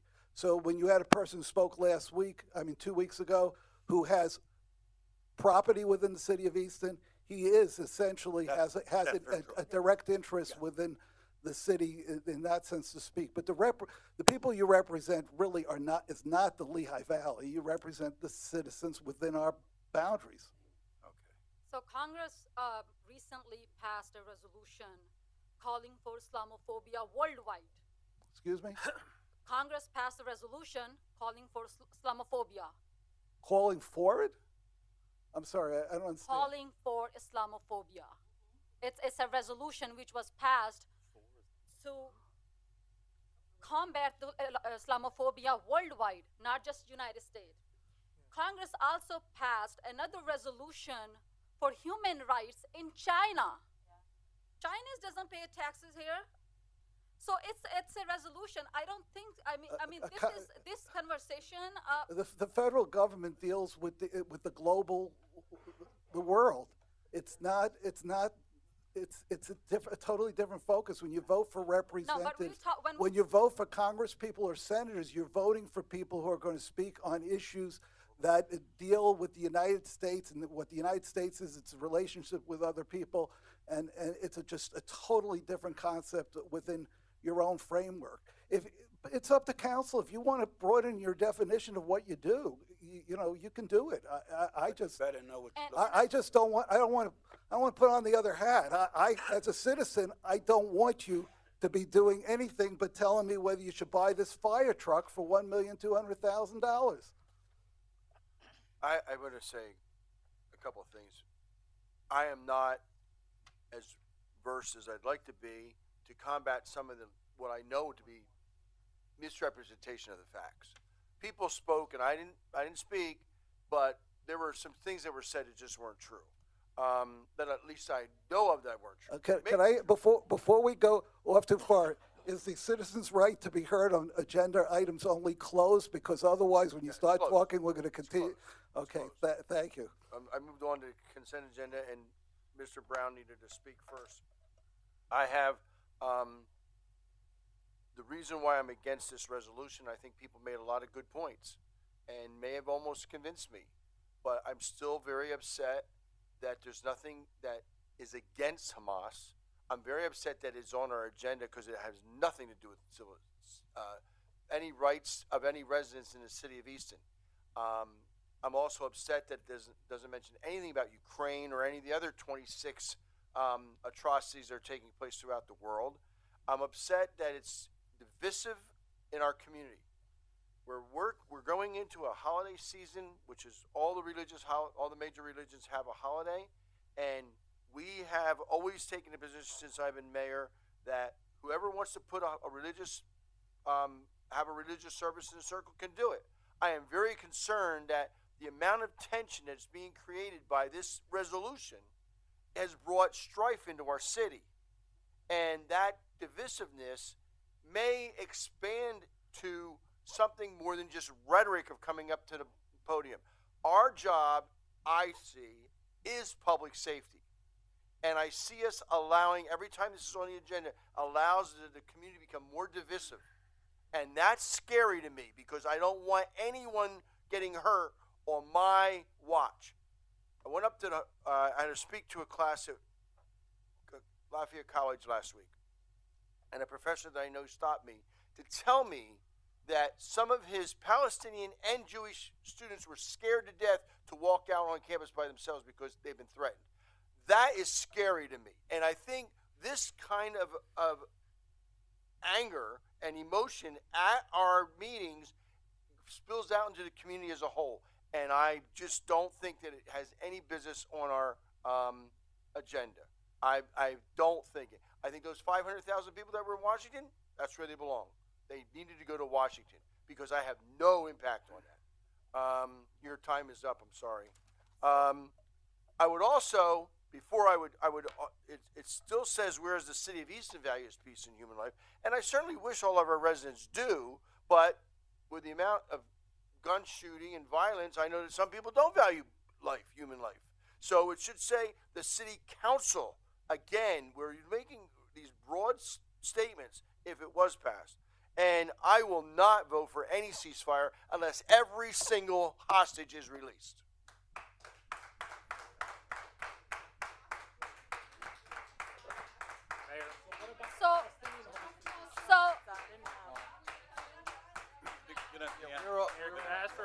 Can we get back to order? Excuse me. Who cares about social media? You care about social media. I know. We are on consent agenda. There is time at the end of the meeting to speak. Will you please stop? Will you please stop? Okay, we have bill number. Can we come to order here? Listen, we're in consent agenda, Madam Clerk. We have bill number 37, amending section 47515, the sewer codes of the city of Easton. We also have a resolution approving Michael Brett as the city's fair housing officer. We have a resolution approving a contract with Holland Company. It's for chemicals for the wastewater treatment plant. We actually have another resolution, well, there's 3 resolutions approving with Neo Solutions, and they're for 3 different chemicals at the sewer plant. Hang on. And we have a resolution also to approve a contract with Premier Magnesium. That is also for chemicals at the wastewater treatment plant. I'll move the consent agenda. Moved. Is there a second? Second. Moved and second. Any discussion? Roll call, Madam Clerk. Okay, Mr. Brown. Aye. Mr. Ettinger. Aye. Mr. Milan. Aye. Mr. O'Connell. Aye. Dr. Ruggles. Aye. Mrs. Sultana. Aye. And Mayor Panto. Aye. We'll always accept the fire report for the month of October, and we'll move on to committee reports. Vice Mayor Brown, Finance. Mayor, I have nothing for this evening. Thank you. Economic Development Committee, Councilmember O'Connell. Only, Mayor, only that Commissioner Kingsley appeared last night and went over the economic development portion of the budget. Okay, thank you. Planning and Codes Committee, Councilmember I Sultana. have no report, Mayor. Public Safety Committee, Councilman Ruggles. I have no report from public safety, but I just wanted to inform council that I have been appointed to the sewer authority for the state. Okay, and that will be effective immediately. So, Congratulations. Thank you. Congratulations. Public Works Committee, Councilmember Renninger. Thank you, Mr. Mayor. I don't have a report, but I do have 3 resolutions coming up under new business. But I also wanted to use this time to congratulate our newly elected council members, Mr. Pinnabone and Ms. Rose, and our re-elected Vice Mayor, Mr. Brown.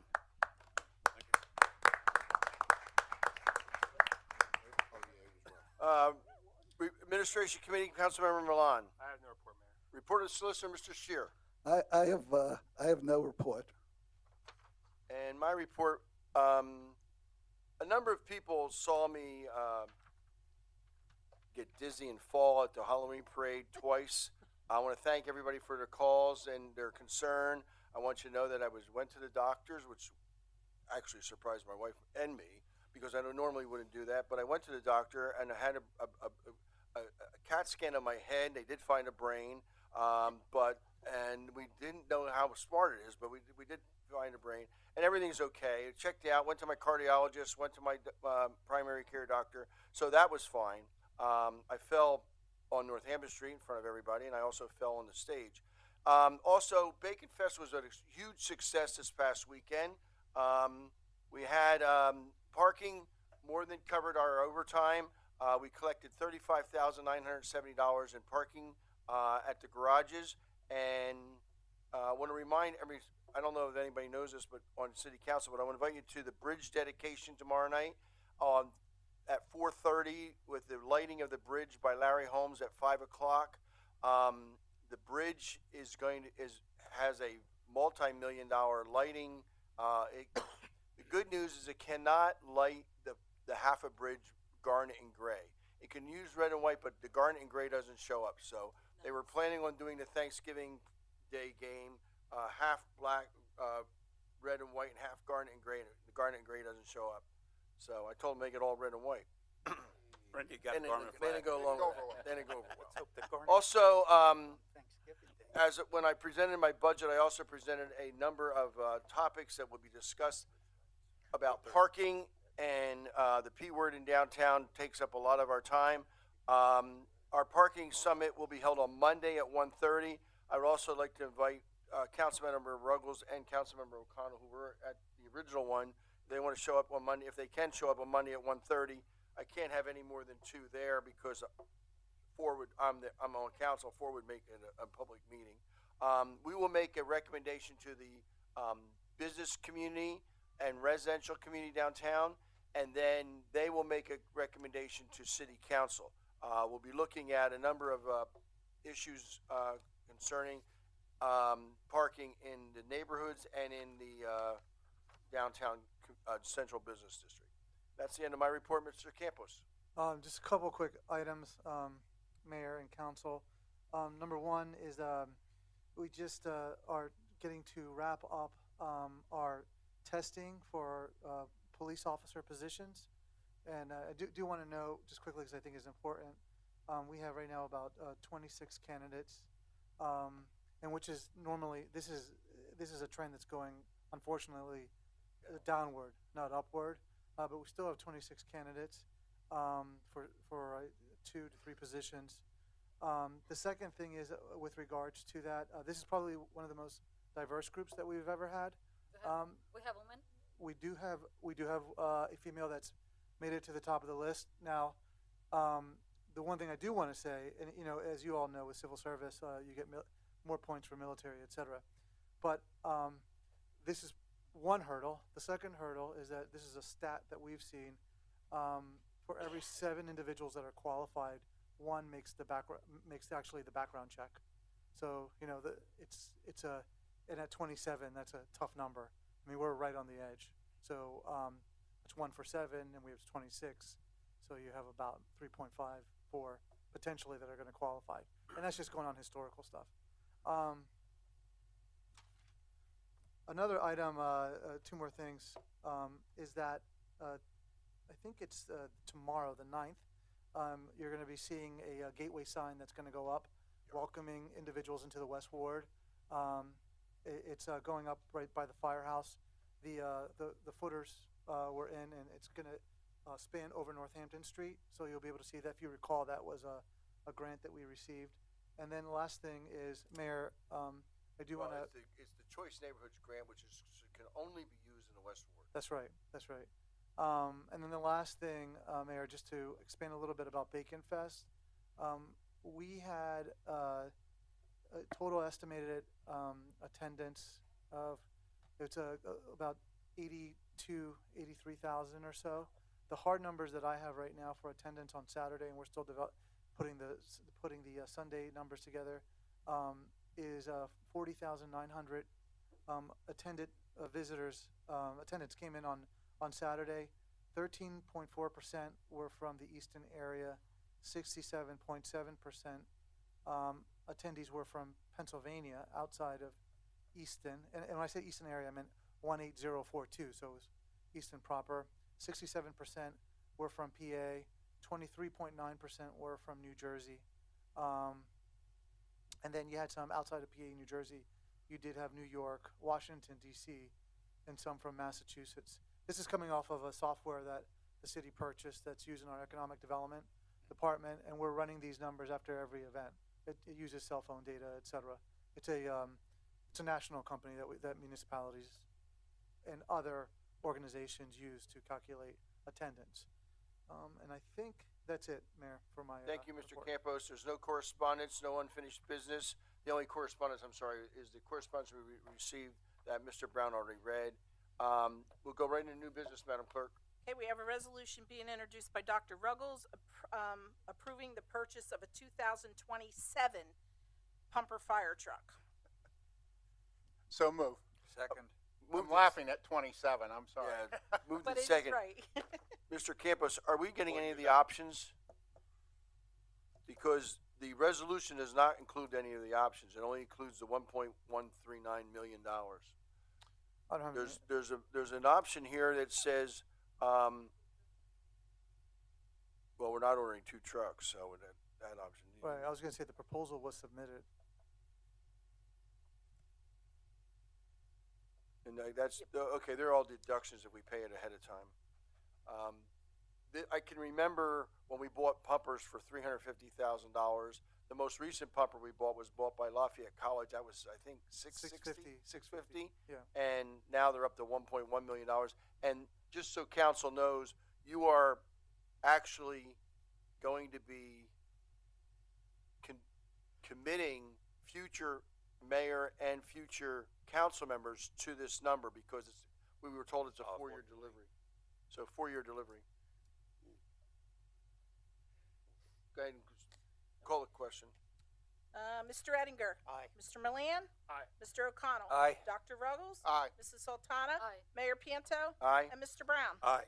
We have a resolution being introduced by Mr. Ettinger approving a contract or a proposal with HDR Engineering, and it's to prepare an application for the National Pollutant Discharge Elimination System for the former Easton Iron and Metal property.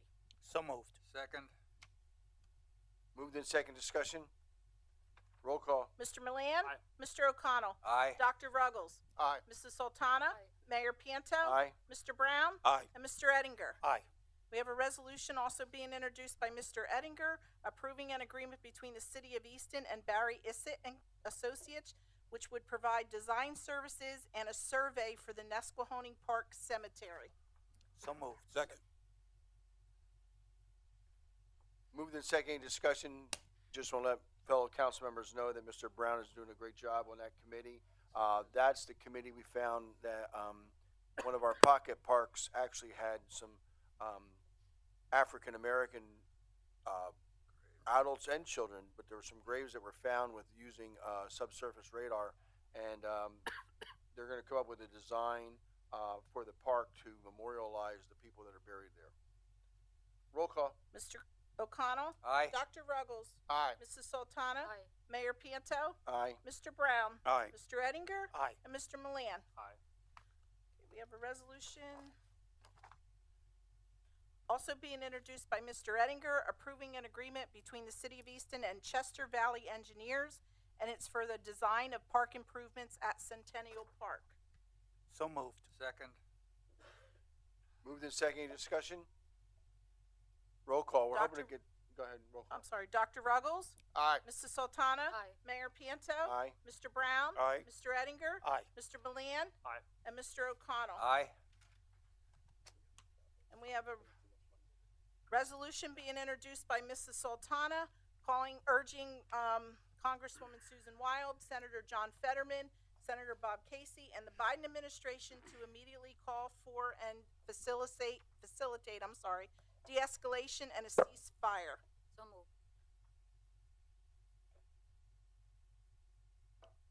For lack of second, and motion dies. Okay.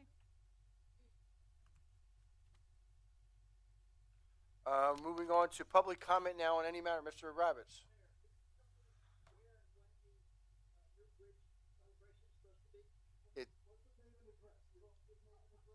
I got it. It's the lot, the parking lot right next to where Jimmy's used to be. Okay. Right behind there at 4:30. Thank you for reminding me. I should have let city council know that. It's at 4:30. The actual lighting's at 5 o'clock.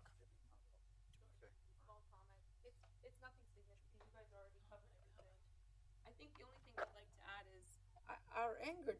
It does not come from the resolution, and I don't like what you're saying about divisiveness. With all due respect, Mr. Mayor, just because within just one Are night. we allowing this? Just so I know to set the timer? Oh, well, I don't need a That's timer. okay. It's going to be less than 5 minutes. I appreciate it. No problem. I've already met somebody, and I plan on speaking to 2 people that spoke here tonight. One of which I know is explicitly a Jewish man who said he was Jewish, right? And I don't appreciate that you're saying this resolution is bringing out divisiveness. I think, if anything, tonight brings out the unity in us, the humanity in us, and everyone that has I've never expressed- said it about anyone here. It's outside the At the community. community. Not here. Community. I didn't say it Oh, was you here. said something about this. You Yeah, know, this could erupt in the. But you're making a comment about the group that's coming. I think that. Oh this is no, I was something- not. I said outside. Well, for the record, Okay. the resolution I think has only brought out more of our humanity and has connected me with more people. And that's a good thing. a very good thing. So I don't want you to be discouraged and not- to be afraid of something that's a like a good thing. resolution. I have no problem with that. I appreciate you saying that. Thank you. And I would have more meetings like this if that was the case. That's great. I think it's important to say that I'm neither Palestinian nor. I'm sorry, what is your name, ma'am? Regina Padilla. Could you spell it, please? Regina. And your last name? Padilla. And your address? 1212 East 3rd Street, Bethlehem, Pennsylvania. Okay, hold on a second. It's not going to be 5 minutes. Well, I still have to set it though, Okay. unfortunately. Or I'm trying anyway, let's put it that way. Oops, down one, hold on. You're good to go. Okay, yeah. Like I said, I'm neither Palestinian nor am I Jewish. I'm Puerto Rican and Mexican. But Mayor, you had said, unless I heard it wrong, that some students have come to you and said that they like fear their lives on both sides. A professor A professor said that to me while I was on campus. Okay, don't you think like a ceasefire would kind of calm their fears? It would, de-escalate the situation, make them feel safer. And then also like you won't agree with the ceasefire because the hostages like aren't being released, but they're not going to be released until there is a ceasefire. How do you're I know stuck. that? How do I know that they're going to What's be the released? guarantee? It has to be in the ceasefire resolution that they would be But they're released. being killed, regardless. No, it's okay because you're right. Just looking to get the hostages free. So I want to say something for the record because I miss saying so many things. First of all, I want to repeat and I want to echo everyone. Everybody needs to understand Oh, you're still speaking? Oh no, I Oh. said you can talk. No, I I already apologize. said it wasn't going to take 5 minutes. It was just those 2 questions, really. Sure, go ahead. Yeah. No, I already asked them. Like you're Ask- good. Yeah, okay, like you're all good. right. So I'm good. That resolution gonna come back. Will come back at the next committee meeting, next council meeting. Not but- necessarily. We'll put Yeah. every single country on there. The chairman of the committee, being me, has to approve the agenda. It did not even get a second. I don't know why it would come back. It's dead. It died a natural. Oh, So you're welcome to come back. So first of all, again, everyone needs to understand the difference between the resolution and the legislation because it seems like everybody's confused. This is not a legislation, Mr. Shear. I'm sure you know well. So there is nothing to be worried about. It's not going to create or modify any law. This is a resolution that is primarily used to express the council's opinion or belief. So saying that it's not in our jurisdiction is pointless. So the resolution is a calling on Congresswoman Susan Wild and Senate for a ceasefire between the Palestine and Israel. It's a local issue due to its immediate impact on local communities. And yes, there are people from Easton, there are people from my constituent from South Side. So yeah, local and federal government work together. Just like we reach out to our federal government for grants and assistance to address other local issues, we should be addressing this issue as well, since it is directly impacting our residents. The conflict between Palestine and Israel directly affect the lives of people living our city. Therefore, advocating for ceasefire is crucial to protect the lives and well-being of local residents. As I said, and many speakers said, over 12,000, and I think more than that, civilians have been killed, including 400 Israelis. So Mr. Roberts said Hamas is hiding behind human shield and that all the Palestinians should be killed. Mayor also claimed, at the last meeting, that Hamas is here and Hamas is in New York. Does that mean we should start bombing New York or schools or hospitals? No, of course not, right? This is the answer. The answer is no. And let's talk about the population. 70% of the population is white in the city of Easton. Does that mean it's okay to ignore the 30% of people of color? You keep putting words in people's mouth. Whoever said that? No. Mr. Shi talked about it. That's we have to look up how many people lives in Easton and how many. Talk about No. Let me address that. Let me address that. First of all, for the public who is here, she brought something up that I need to respond to, and I will. I will respond to her. Can you respond? I will tell you that I didn't ask any question about people. We've never stopped people from outside of the city of Easton from speaking. We've never done that. Maybe we will do it in the future, but I doubt it. I mean, we want people to come and have civil discourse. What I was looking for is all you people who live in other communities, why don't you go there and get a resolution also? Well, that's great, but nobody said that. Well, I live in Easton. I live in Easton. We're going there. Don't you worry. No, I live in Easton. I represent Easton. I live in Southside. My voice matters. Why? My voice matters. And so does mine. You didn't get a second. And the numbers are not coming from Hamas ministry. We are watching live. Yeah. It's 2023. It's not 1990 anymore. It's 2023. We are literally watching everything live. So I would say siding one side or the other side is divisive, but calling for ceasefire is a call for peace and unity. As almost every council member has shown the interest of calling for ceasefire, I think documented it, and calling for Congresswoman Susan Wild should not be an issue. The conflict actually is leading to a humanitarian crisis, with civilians suffering the most. So we have Palestinian Americans in the Lehigh Valley whose families are not only trapped in Gaza, but they are losing their families. This is directly affecting the lives of our local residents whose tax dollars are unfortunately funding the killing of their loved ones. And who do business in Easton. So I have multiple businesses that work out of Easton. I believe their concerns should be addressed. This is a local issue. You want me to make a decision on that? No. What I'm asking you is, I don't know. You're threatening not to do business in Easton anymore because of my vote. Why would we? Okay, Miss Mayor Panto, I'm addressing you directly. Well, yeah, it's a public comment. Can I ask him a question? Yes, go ahead. Can we ask you personally? Name and address. Okay, really? You guys already took it down. It's procedure, okay? Okay, Jesus. RAYAABD. Okay, 371 Park Ave. Okay, ABDELAAL. Mayor Panto, can we count on you to call Susan Wild and ask her? I've already talked to Congressman Wild. Okay, did you ask her for a ceasefire? No, I asked her to resolve it, and I asked her to get free of the hostages. But don't you think your opinion as the mayor of Easton matters to Susan? Of course it does. Okay, so can we ask you, this whole room right here, to go to her and tell her, hey, I think a ceasefire would be great. I will gladly do that. So you're going to do that? And it'll have as much impact as every one of you do it. Okay, but that's what I want to know. Mr. Brown, can you call Susan Wild and ask her for a ceasefire? I have talked to her office already. Did you ask her for one? No. Okay. I don't. If I call, I can almost guarantee you, I won't speak to her direct. That's okay. But are you, as a city council person, asking her for a ceasefire? No. On the record? No.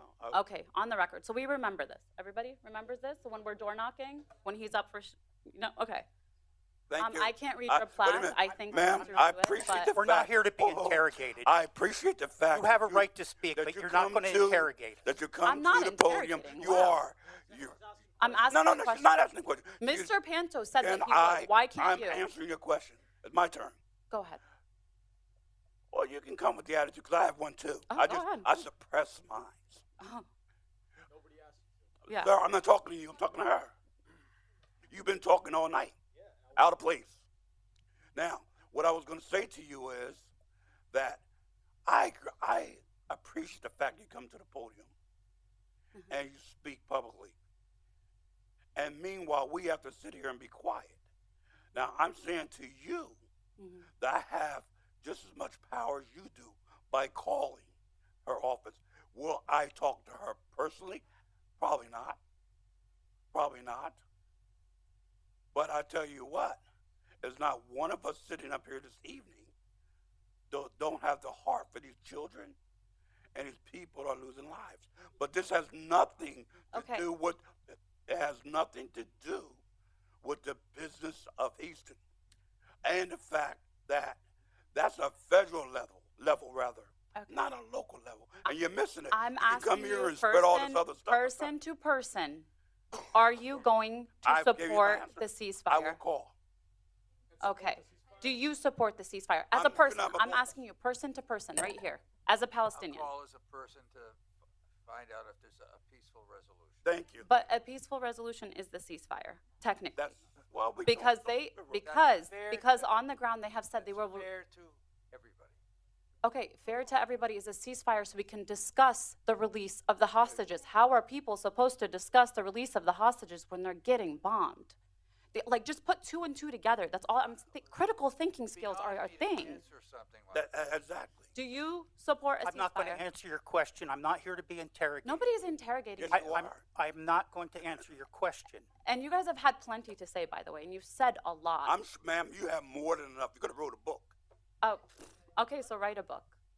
Because I would have stood with you during the civil rights movement, and I would have stood right next. No. I'm going back there because I was just getting born when the civil rights came out. So don't go back there. Okay. You know nothing. I will go back there. I will go back there because if you you know knew nothing anything about my life, I don't know anything about your life. So let that lie. Okay. That's old news. Okay. If That's you know old anything about the Palestinian movement and the civil rights movement, they go hand in hand.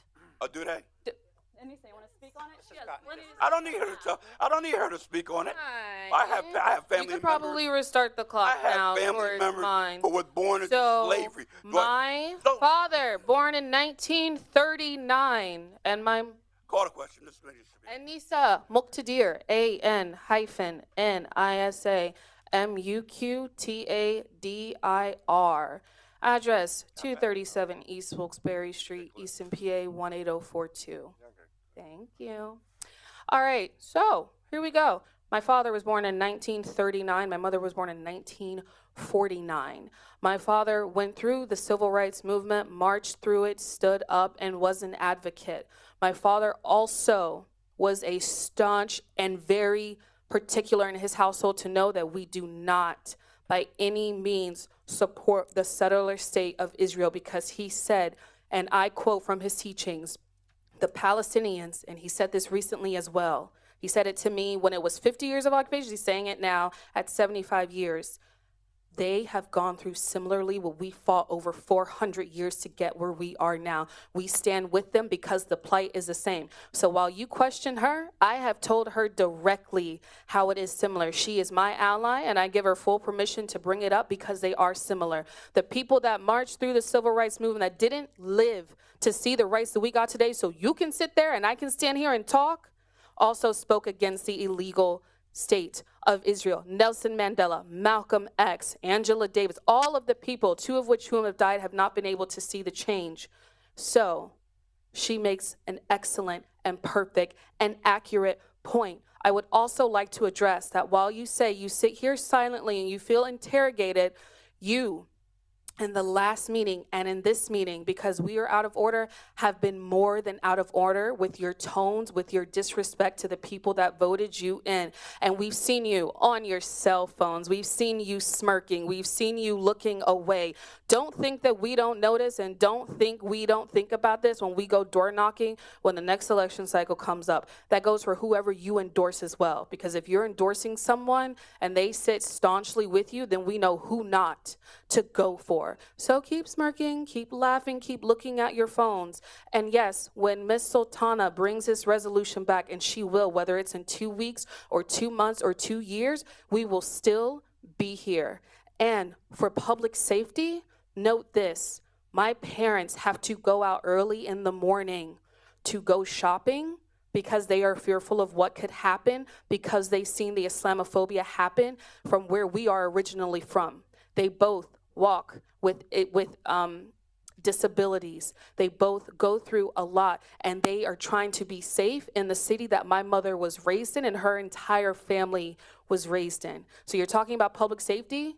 Think about that. Having to go out so early, me having to call them and say, what time did you go out today? There's something going on happening here. Be careful. That's public safety for the residents of Easton, for Southside Easton, where my wonderful councilwoman helps to represent us. So this is also an issue of public safety. So before you question the wonderful allies I have here, as I stand as an ally to them, they know their facts. I know my facts. And you can take that smirk off your face, because guarantee the people will win. The same way we spent over 400 years fighting and we won, they're going to spend all of the years fighting and they will win. And if you're going to sit here and say, we do care about the children, but still keep a genocidal dictator and president's thoughts in mind, you are the ones being one-sided. We have brought up both sides and the innocent lives lost, and you're still stuck on one side. You want her to include in the resolution Congo, Sudan, and Ukraine? That can be done. And then will you pass it? And then will you call and say, I want a ceasefire? Is that what it takes? Because that can be done. You think it can't be, and it can be done. We stand for absolutely everybody. But you're just playing games with words right now to beat around the bush that you don't want to do that. And maybe you guys sleep peacefully at night, but that's what happens when you have no conscience and no heart.